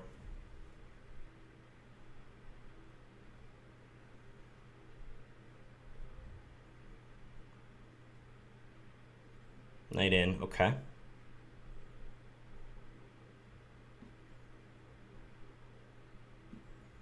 Let's attack that rook. I'm thinking knight e3 even after this. 32 seconds left for me.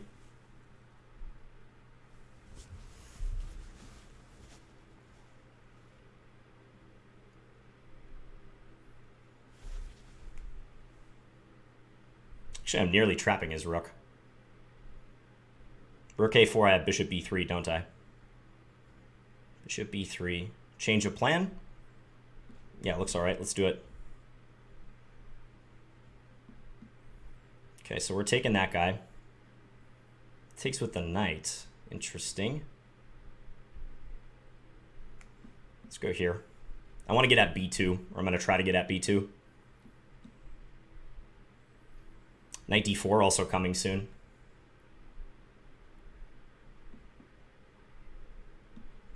Attacking that bishop.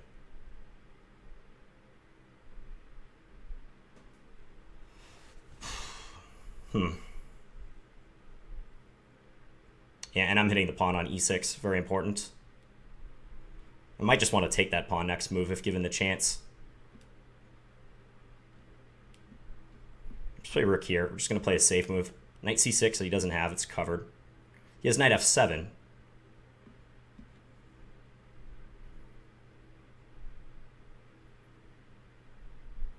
Protected pass pawn here, though. This has got to be strong. Feel like his play should be flickering out. He's going to go for my rook. All right. That I can stomach. I might even want to play queen takes d7 next move. Or queen takes e6, I mean. Yeah, let's do that. His knight is trapped. I know he can play rook c1 and try to get some counterplay. I don't feel that should be amounting to anything. Gotta take. Gotta watch out for bishop takes h5 ideas, however. Let's go here. Trying to attack.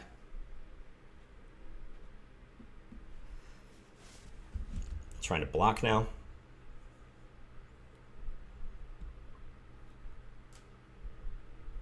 Let's go here.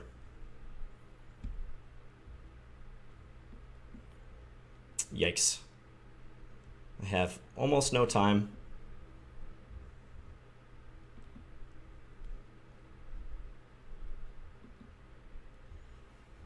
Almost no time here. Just got to build back up.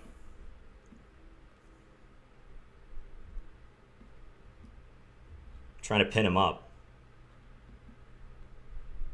Maybe get at b2 if I can. Okay, try to use my e-pawn to my advantage. Finally, I'm able to escape with that pawn. Do some damage here.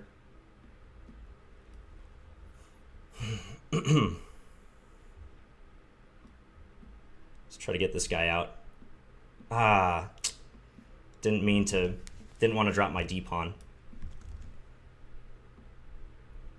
Yikes. Now I'm losing a bunch of pawns. This king is very safe. I got to get my rook worked around the back to h1 to h2. I think that's very important.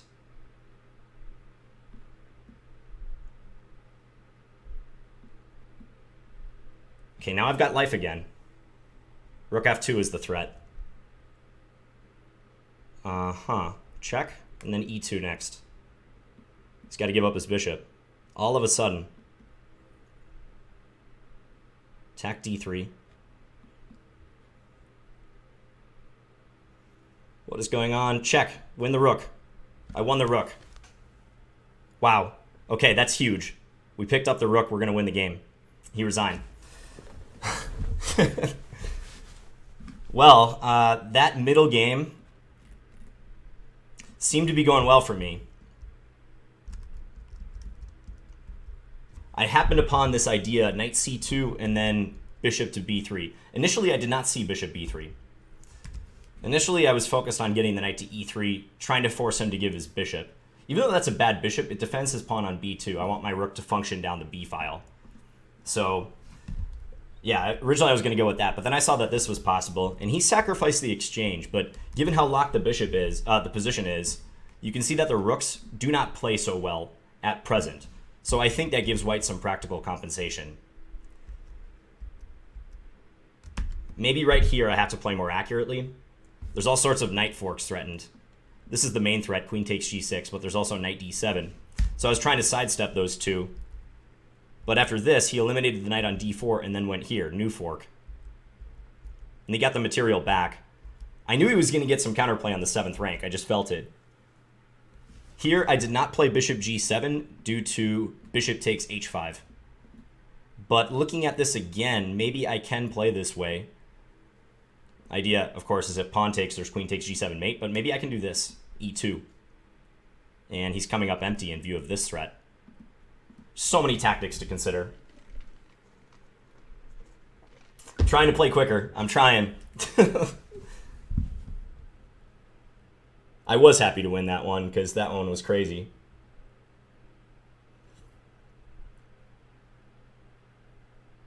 I feel like this is two boxers in the late rounds of a match just wildly swinging at each other, trying to find a knockout.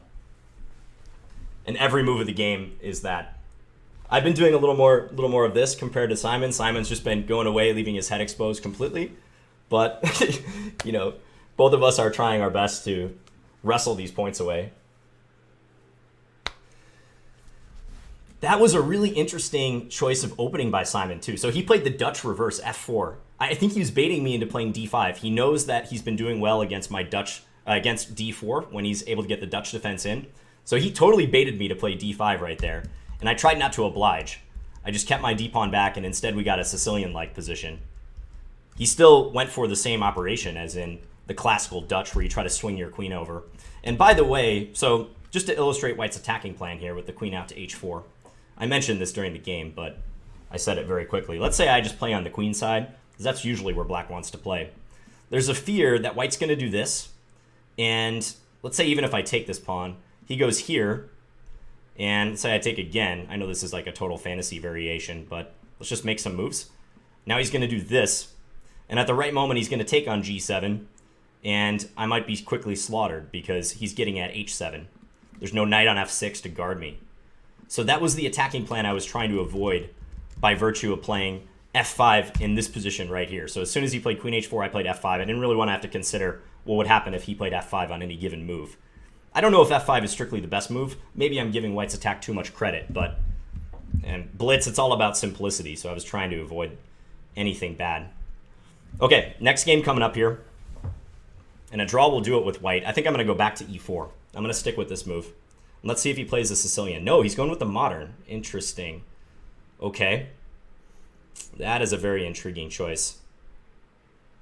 You know, in this case, I'm going to take it back into d4 territory, or at least try. At least attempt to.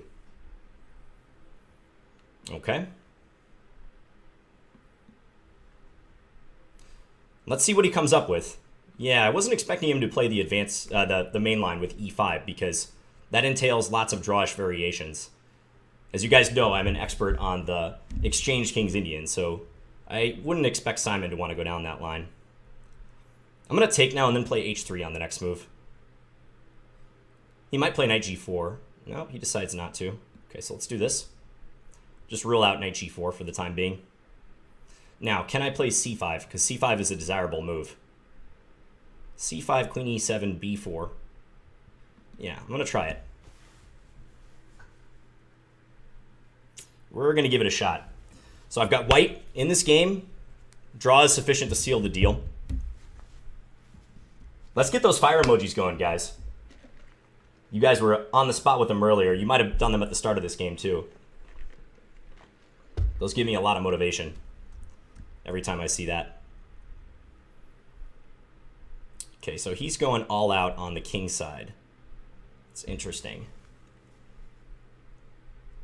Maybe queen c1. Attacking h6, ruling out knight f4 for the time being. Trying to get my rook over to d1 as well. Yeah, just pin up his knight. I feel like that's a useful move. Now, knight takes c5 is not technically a threat. But I think I want this pawn protected anyway, so I'm going to do this. Yeah, and he dives in. Yep.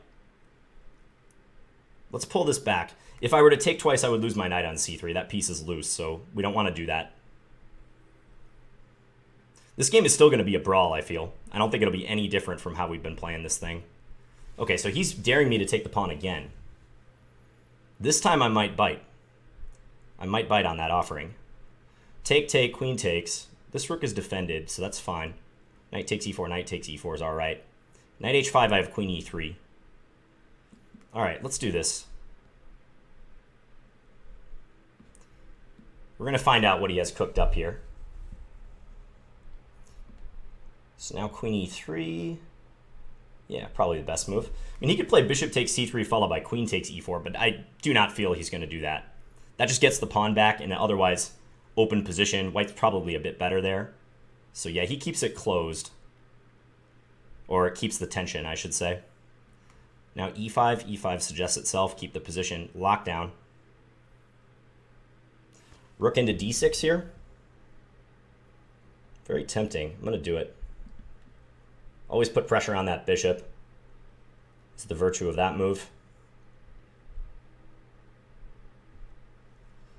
Knight d4 is perhaps coming. Yeah, he's going all out. But knight d4 might be a good reply here. Let's do that. Pressure on e6, pressure on f5. Pulls the bishop all the way back. Okay. So this pawn is now hanging. I feel like I should address that. So let's play here.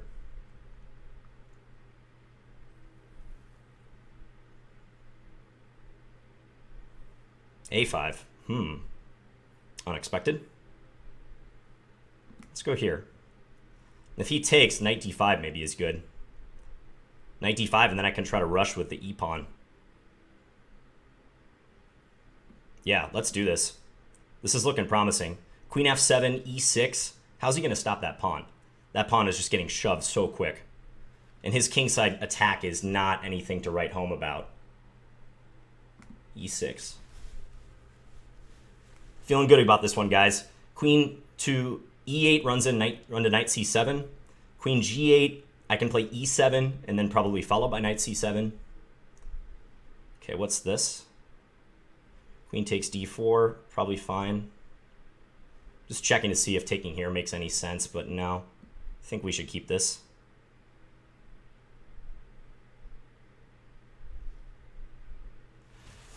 Okay, so if I take and then play e7,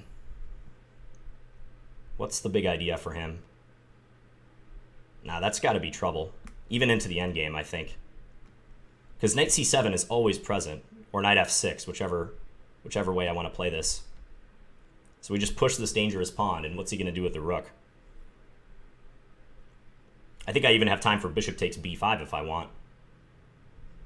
Yeah, he resigned.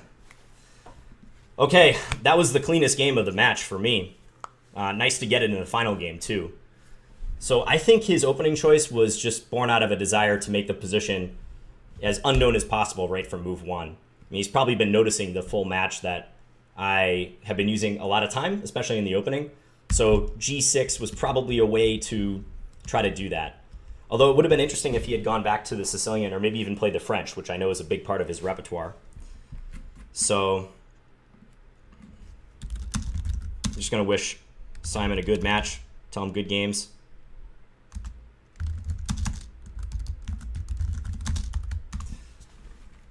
Wow, most exciting Finn stream ever, most exciting dual commentary versus the Ginger GM. That lived up to its billing, I think. Just every game was back and forth, mostly me trying to defend against these attacks. I didn't have time to glance over at the fire emojis, but I know you guys were sending them. I feel like each game in this match deserves quite a bit of analysis. This last one, I was fortunate to get a good position out of the opening. I don't know how often Simon plays the King's Indian. That's what we got via transposition. He played Knight BD7. This is like the older way of handling the King's Indian. If he had played E5, he does open himself up to the possibility that I'll take and then play the exchange variation where I trade queens, which I probably would have done. Not to be cowardly, but that's just one of my main weapons in that position. This game just flowed nicely from start to finish, I think. I believe knight f4 is fine, but he probably can't leave the knight on f4 when he blocks this diagonal. Now when he played knight f6, he's blocking the bishop from attacking c3, and that's when I'm able to nab a pawn. And here, as I mentioned, objectively, his best bet might be to take on c3, deflect my queen away, and then pick up the e4 pawn, reestablishing material equality. But knowing Simon and the way he's played this match, I didn't think he would do that. And he also needed to win at all costs. So he tries f5, but after this, my position just got better and better. Rook sinks into d6. When he's playing bishop c8, this is practically over. He can barely move. We get b5 in. I'm not going to stop to take that pawn. I'm pinning most of my aspirations on the e-pawn. And I've got all my pieces in a position to support that. Yeah, the e-pawn's just too fast here. I can land a knight on c7 next, like if he plays rook e8, or there's also knight f6 check. It's too much. I mean, if he plays rook h8, then, you know, simple is this, and queen picking up a piece. It's over.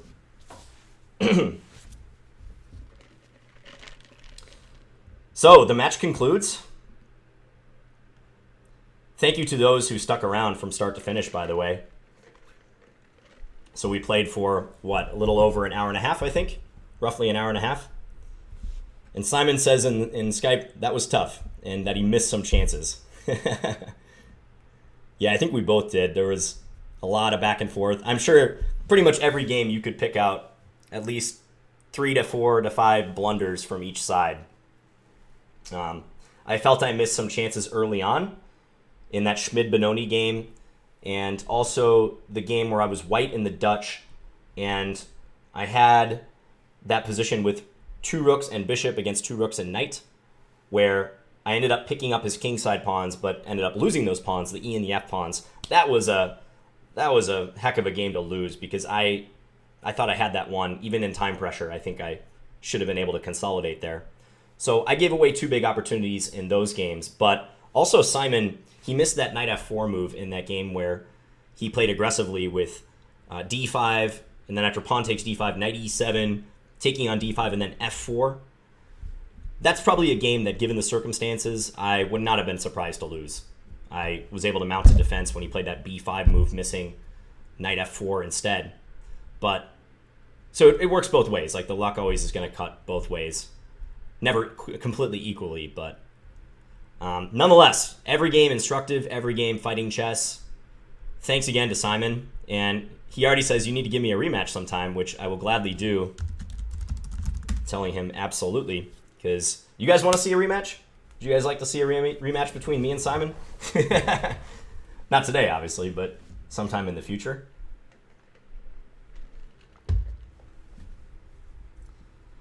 I think that goes without saying that that would be a hot item. What else to say? I never played Simon OTB. I have met him in person. So last year I went to the London Chess Classic, and Simon was also playing the tournament. We exchanged a few words. At that point, I don't know how well we knew each other, because, I mean, I was a YouTuber. I had been posting videos for a while. I think Simon maybe was just starting out, posting more often. We knew who each other were, so Simon's a super nice guy. And I'm going to London again this year for the London Chess Classic. I'll be there, I think, December 5th through the 17th, so quite a while.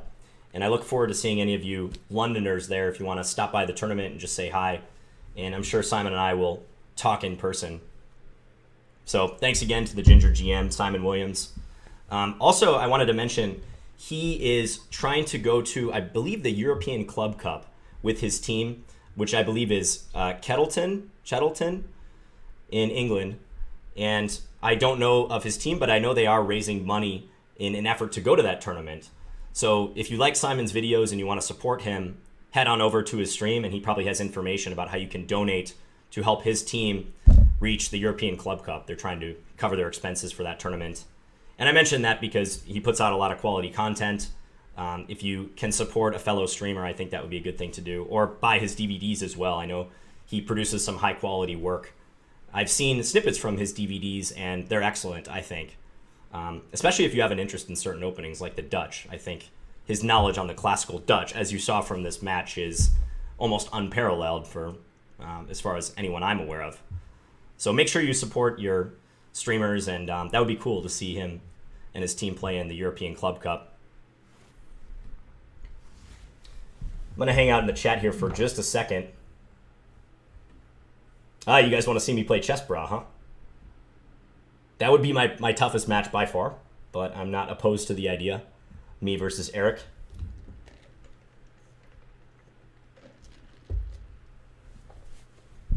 David Howell plays on board 1 for their team. Yeah, that's cool. David Howell is super strong. And I saw that David Howell recently played the Scandinavian himself on a stream with Chess24. I thought that was cool.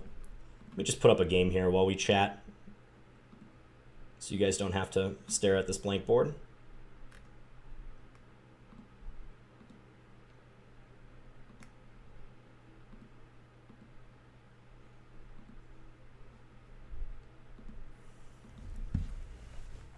There we go. 2 GMs playing each other. Glad you enjoyed it, Powell. It was a blast to play as well. No Scandies, right? Yeah, no Scandies in the mix. Well, Simon didn't play E4. He played D4 and F4. Right? I don't think he played E4 at any time. I understand that a lot of people were goading Simon on his stream into playing E4. I'm not going to say what I was going to do against that. I'm going to leave that to the imagination and to confuse my future opponents in these dual commentaries. David Smerdon, yep, he wrote a book on the Scandinavian. He would be a good player to play.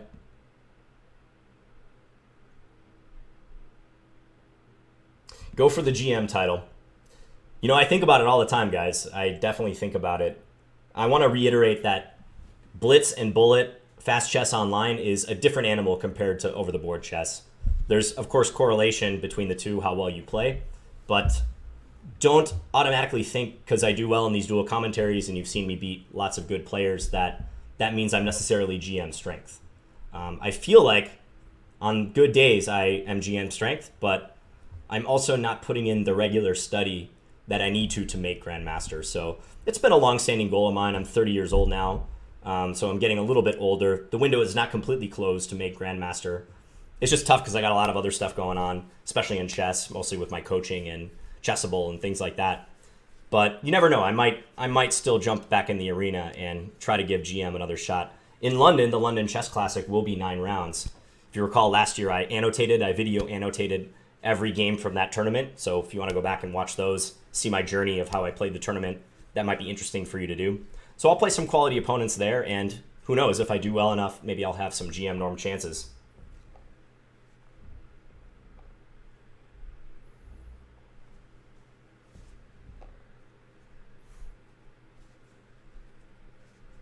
A match against King's Crusher. I have played Triffin before. If you search my channel, we played a bullet match. It was impromptu, but we played a bunch of games. Yes. Cowtopia, this will go onto my channel immediately afterwards. It gets automatically archived. Derek Kelly, I have heard of him. Actually, I played him before. I think he's the openings guy, right? I don't know that he streams and does matches like that.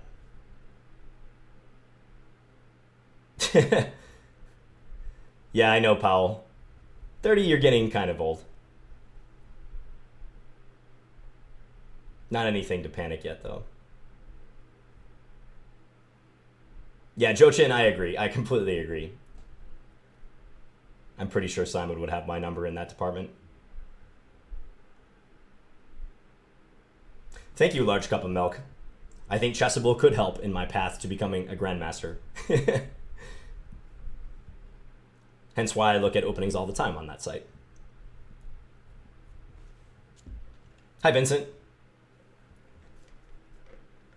Yep, I saw Magnus versus Naka. Great match. It just got posted to the chess.com channel, so make sure you go check that out. Bughouse video would be fun. Yeah, Z Steven. What about you against Astana? I'm not in contact with Astana, but yeah, that's another person I would be happy to play at some point. Melik or Delugi? Yeah, I don't know how available either of those guys are to stream. One thing I do think you'll see over the next few years is there will be a lot more streamers. Like this time next year, I wouldn't be surprised if there were 2 to 3 times the number of streamers there are now. Maybe next year's a little ambitious, but let's say 3 years from now, streaming with chess is going to be huge. I feel like chess is a bit behind the curve compared to, say, computer games. So many people stream computer games, and I know chess is not anywhere near the level of like League of Legends or, you know, World of Warcraft and stuff like that. But I think chess players, especially tech-savvy young chess players, are just now getting the message that streaming is pretty interesting and it's kind of the future. I mean, you guys see the excitement that these matches bring. I'm not anything special as an over-the-board player. Imagine if like a top GM started doing what I do regularly. How big of a following could they bring? And I guess it's always a question of money. It's not like we're making tons and tons of money doing this. The only thing I make from these matches are the ad revenue on the videos and donations too, which I always appreciate. But that's probably the reason people haven't done it, because they don't see the monetary reward in it. But I think if you're going to start a YouTube channel and you're in chess, you got to do it just for the enjoyment of it. Like I really enjoy playing these and interacting with you guys. And it's never been about the money or anything. If I happen to make money, that'll be great. But given the thousands of hours I put into making these videos and stuff, I'm a long way from ever recuperating the value, which is fine by me. This is like a great hobby, and the fact that you guys like it so much is amazing. And I get to test my skills against grandmasters and IMs all the time. Like these dual commentaries, this is like some of the best chess training I get. I was just thinking before I played this match last night that I never really play matches, nor do I think you're run-of-the-mill IM or GM. Like at what point do they really play proper matches against someone? I just play tournaments over the board, and I might play someone in a playoff or something if we both tie for first in a tournament and there's a tie break. But actual proper matches that are organized in advance and you've got build up and hype, those don't really happen. So I think that alone is a cool reason why this YouTube channel exists and why others are getting in on it too. Insomnia, if you'd like to donate, the link is in the description below. It's a PayPal link, and also there's a link on my main YouTube page if you click on About. Would you consider kibitzing if you saw Naka? Yeah, I got to hang out on chess.com more in the sense that I try to stalk good players like Naka. I'm not online where I'm trying to like find strong players to just watch their games, like kibitz on them, but that would be fun. Oh, really? ChessBra was commenting the games in chat. That's cool to see. I'm glad that Eric decided to do that. It was nice of him.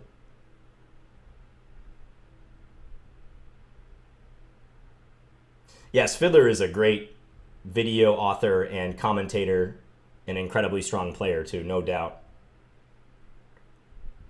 I think you're going to see some, I'd say, top 30 players start to become a regular streamer at some point. I think you're going to see it.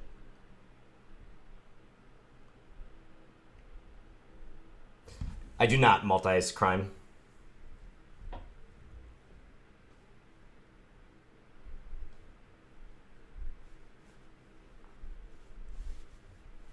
When am I going to play Chess Network?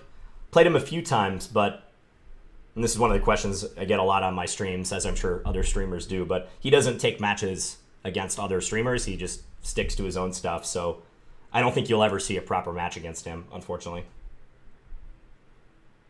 John, have you ever thought about organizing a tournament yourself, says Hans. No, not really. I've thought about setting up a club or an organization, especially geared towards scholastic chess. I feel I'm pretty good with kids, and I enjoy teaching young people the game of chess. So that's something I've considered heavily, and I might eventually do. I think it'd be really cool, especially if I could tie it into the school system somehow. But as far as organizing a tournament, no, that's not on my radar. Tournament directors have thankless jobs, I'll tell you that. Organizing a chess tournament, monetarily, it almost never makes sense. It's hard to turn a profit on them, and you got to deal with a lot of stuff that you just don't normally think about as a chess player. There's just not enough money in chess in general for competitive players and tournament organizers. Thanks, Zachary. John, what is the easiest chessboard to visualize in mind when calculating or playing blindfold, 2D or 3D, and what size and square colors? That is a really specific question, Dan. Well, I think most everyone visualizes the board in 2D. I would be surprised if someone visualized the board in 3D. To me, the board is always flat, and I was actually explaining this to a friend of mine who's not a chess player, but he was curious about blindfold. And when you're playing blindfold, you don't actually think about the position move to move. The position just kind of, it metamorphosizes, if that's a word. It just kind of flows naturally in your head. So you don't have to mechanically think like, okay, he goes there, I go here, and the board state is changing move to move like you would see in a normal game. It kind of just, it flows. It's hard to describe. But yeah, always in 2D. And as far as the squares and colors, I don't know. I don't think I think in terms of specific squares or colors. Like, I know what color squares are what, but that's not even something I'm consciously thinking about during a game. It's just automatic. This is a crazy game, by the way. Black is trying desperately to mate white before white queens with b8 here. Rook g3, that's a good defense by white. Trying to swap off the rooks. I think white's going to win this one. Unless black pulls a rabbit out of hat here. Maybe bishop h6. Oh, okay. Maybe I spoke too soon, actually. I didn't see that that pawn could be captured. Yep, there the bishop goes to h6, attacking the king on d2, or x-raying the king. This is exactly how the games between Simon and I were. Knight e2 now wins the house. There you go. Fork on the king and the queen. John, do you have to look at the board when you calculate? I don't have to, but yeah, I prefer to, definitely. In some positions, I would get completely lost if I couldn't look at the board. If I'm calculating lengthy lines, it gets so tough. Who is stronger according to you, John? GM Jan or GM Simon? Well, Jan Gustafsson is well into the 2600s. I don't think he actively plays so much anymore, but given that Simon is close to my rating, definitely Jan, without a doubt right now.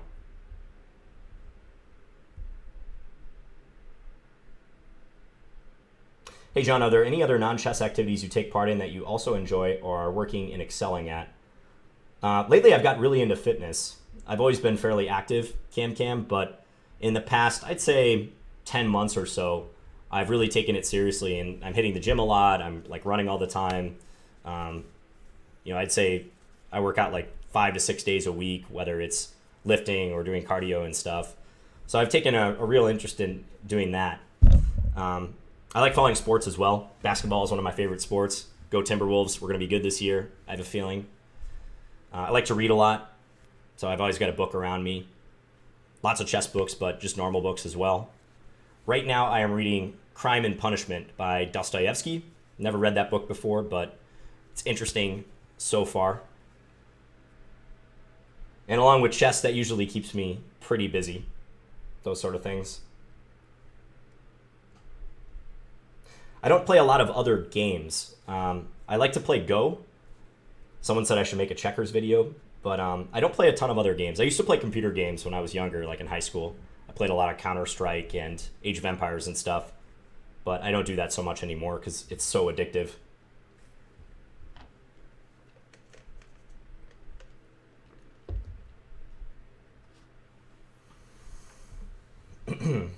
John, please tell me what is the best chess book you read. Well, Mark Dvoretsky passed away recently, and I think Dvoretsky's Endgame Manual is definitely one of the best of all time. That's a hard question for me to answer because I like a lot of books. One of the best autobiographies in chess is definitely Mikhail Tal's autobiography about his life in games. I think that's just a fascinating book. It's got the right amount of chess instruction and just prose, interesting prose. Like, the guy was a good writer too, and he knows how to capture the audience. So I like that particular book. If you were to get like someone a gift and you didn't want it to be too instruction heavy, or you didn't know what their level was, that would be a good gift to give them because they would get a lot of enjoyment out of that. Mikhail Tal was a world champion, for those who don't know, with a very dynamic style. I live in Eagan, Minnesota, Michael, which is a suburb directly south of the Twin Cities.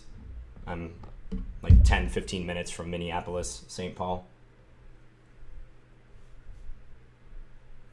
Are you addicted to chess? Could you live without chess? No, I'm not addicted to chess. Actually, prior to this match, I didn't play for about a week because I was in Las Vegas for a bachelor party. My friend is getting married, so I was out there for a few days. Definitely not doing chess out there. I've gone weeks and maybe even, I think it's safe to say I've gone months without playing chess. When I didn't have this channel, there would be big gaps where I didn't play for a while. I was probably looking at chess, studying it, but maybe not playing it so much. Sora Brost, we're not going to get into politics here. I've already said I'm not a fan of Donald Trump, so I will leave it at that.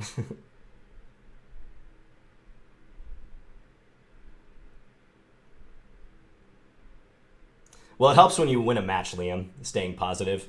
If I had lost this match, I probably would have been a little bit down, but also you have to bear in mind, like, the way I am on video is not exactly how my life is 24/7. Like, I think that goes without saying. I try to make a point of recording only when I'm in a good mood. So it's sort of like, if you have Facebook, for instance, right? Like, you're only seeing people's highlights when you go on Facebook. No one's posting about the bad stuff. Like, they might post some of the bad stuff sometimes, but little everyday things, like if their mood is down, if they're having a hard time with school or work or financially, you don't see that stuff. And it's the same thing with my videos. Like, I'm generally a happy person, but I'm not going to claim I'm like this 24/7. Like, I'm just normal like you guys. I go through swings. Sometimes I'm angry. Sometimes I'm sad. But overall, I try to maintain a healthy outlook. And just from a chess standpoint, that's one really important thing, by the way. Try to only play when you're in a good mood. Don't play just to play. That's a terrible strategy. Play when you're in the mood to do so, and you're in the mood to play well and be disciplined about what you do. That's super important. Better off just not playing if you can't commit to that. I'm trying to pull up another game here.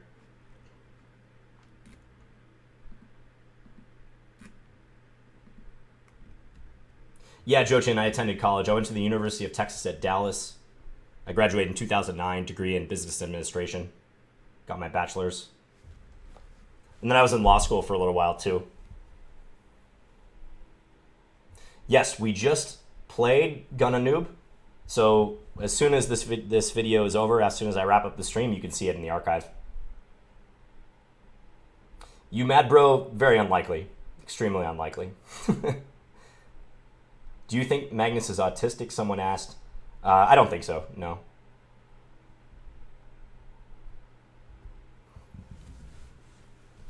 John, will you play for Minnesota in the Pro Chess League? Yes, I will. And I saw that today Magnus has agreed to play in the Pro Chess League, as well as Fabiano Caruana. Magnus is playing for the Norwegian team, of course, and Fabiano is playing for the Montreal Chess Bras. Yes, the Montreal Chess Bras. The Chess Bras got a team with their own namesake in the Pro Chess League, which is here on chess.com. Starts in the winter, I believe, in January or February, maybe. That's okay, Sumi. You don't have to. How much do you bench, John? I have no idea because I don't bench. There's actually not a proper bench at my gym, but I'm confident I can definitely bench my body weight, but I don't know beyond that how much I can do. So,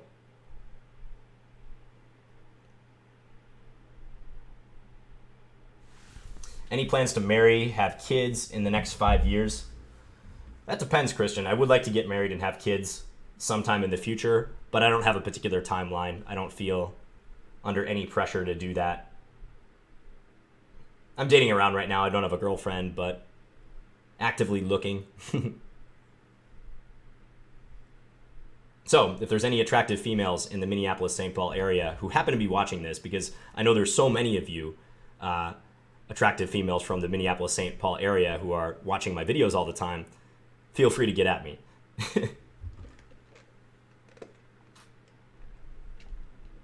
Yeah, Wesley So is also playing for our team here in Minnesota.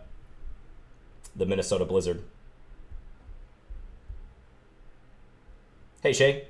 Thanks for tuning in from Singapore. Glad to hear that, Hans. Thanks, Matthew. Derek asking about, I couldn't quite see that question, but asking, I think he went from 1800 to 2100, and he's asking what openings to play. I'd have to know more about you to make that judgment, but I would say, especially if you feel your game is somehow stagnating, which it doesn't sound like it is, but if you feel your game is stagnating, feel free to mix it up. You might even want to get some coaching from someone just so they can kind of give you their unbiased opinion, like, get an IM or GM coach and have someone tell you what they think might be a good adjustment, if at all. It's possible that your openings are working and you don't have to change much at all.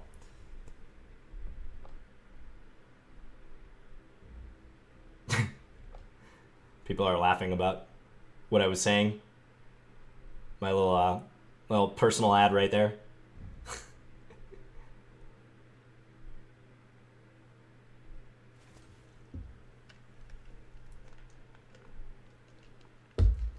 World Championship plans. I don't have any plans to go to the World Championship, although it's still in the back of my head. This past month I was traveling for a couple weeks, and I'll be going to London for 2 weeks in December, so I'm not sure I can swing a trip to New York as well, but I still might. As far as videos for the World Championship, I would like to do something. I've said that I wanted to cover it. I don't think I can commit to full-length analysis videos every day, so I'm actually thinking about doing shorter videos where I just get to the point, like I hit the highlights in the game, maybe talk about some of the match intrigue, because I feel like there's going to be I know there's going to be many outlets covering the games in detail with high-quality analysis. And, of course, I wouldn't mind adding my own analysis to that, but I think there reaches a point where it becomes a bit too much and repetitive, and we'll be consulting the computers a lot. Whenever you're annotating a high-level game like that and you want to check your work, you almost have to consult the computers. So I think if I'm going to cover the World Championship, I'm going to do some sort of slightly unique videos, like shorter wrap-up videos, or maybe I'll even do a solitaire chess type video where I play through the game and try to give you my thoughts along the way. If you have any interest in something like that, let me know if you have any thoughts. I asked this on my last stream too, but I would like to cover the games to some degree. Maltese Crime, no. I've not read that one.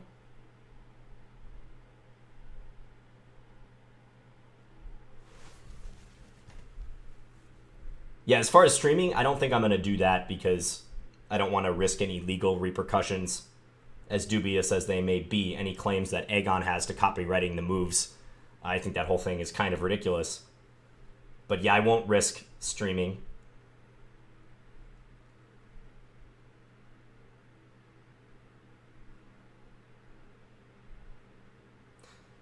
Why did you decide to play the Scandinavian, says Kevin.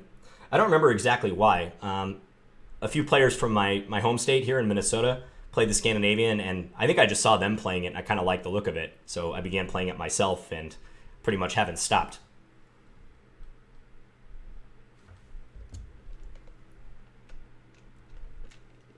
Jacob, you like the solitaire chess? It's good to hear.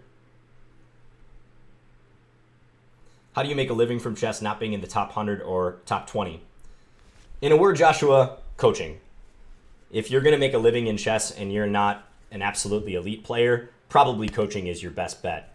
And I got into coaching, first of all, because I actually really enjoyed it. I've been doing it since I was in, I think, ninth grade, since I was in high school.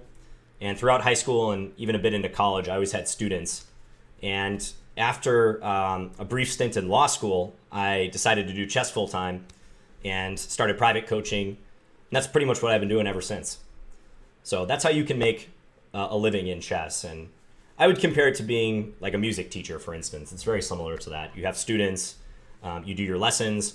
With chess, we're lucky to be able to work online. And with a good teacher, I think the online lessons are actually much more efficient than in-person lessons. And your teacher will assign you homework and you'll get to progress with them just like you would a music teacher, as I said. And there's a lot of chess players doing that, coaching for a living. Yeah, as Tony said, you don't make a living in chess by writing books. I know of hardly anyone where that is a legitimate avenue for consistent revenue. Hopefully with Chessable, we can change that model a little bit, because with Chessable, you can publish a book much faster and for a lower cost than through a conventional publisher. You can get your stuff out there, and if it's good, like for instance, Christoph Selecki, he had a Benko Gambit repertoire that he recently published, and over 200 people have purchased that repertoire, and he's earning a great commission from that, and he's seeing the fruits of his labor. So we're hoping to disrupt that model a little bit, because for the average IM or GM, publishing a book is not worth the hundreds of hours you're going to put into it. You're not going to get the financial reward. You're pretty much just doing it because you want to.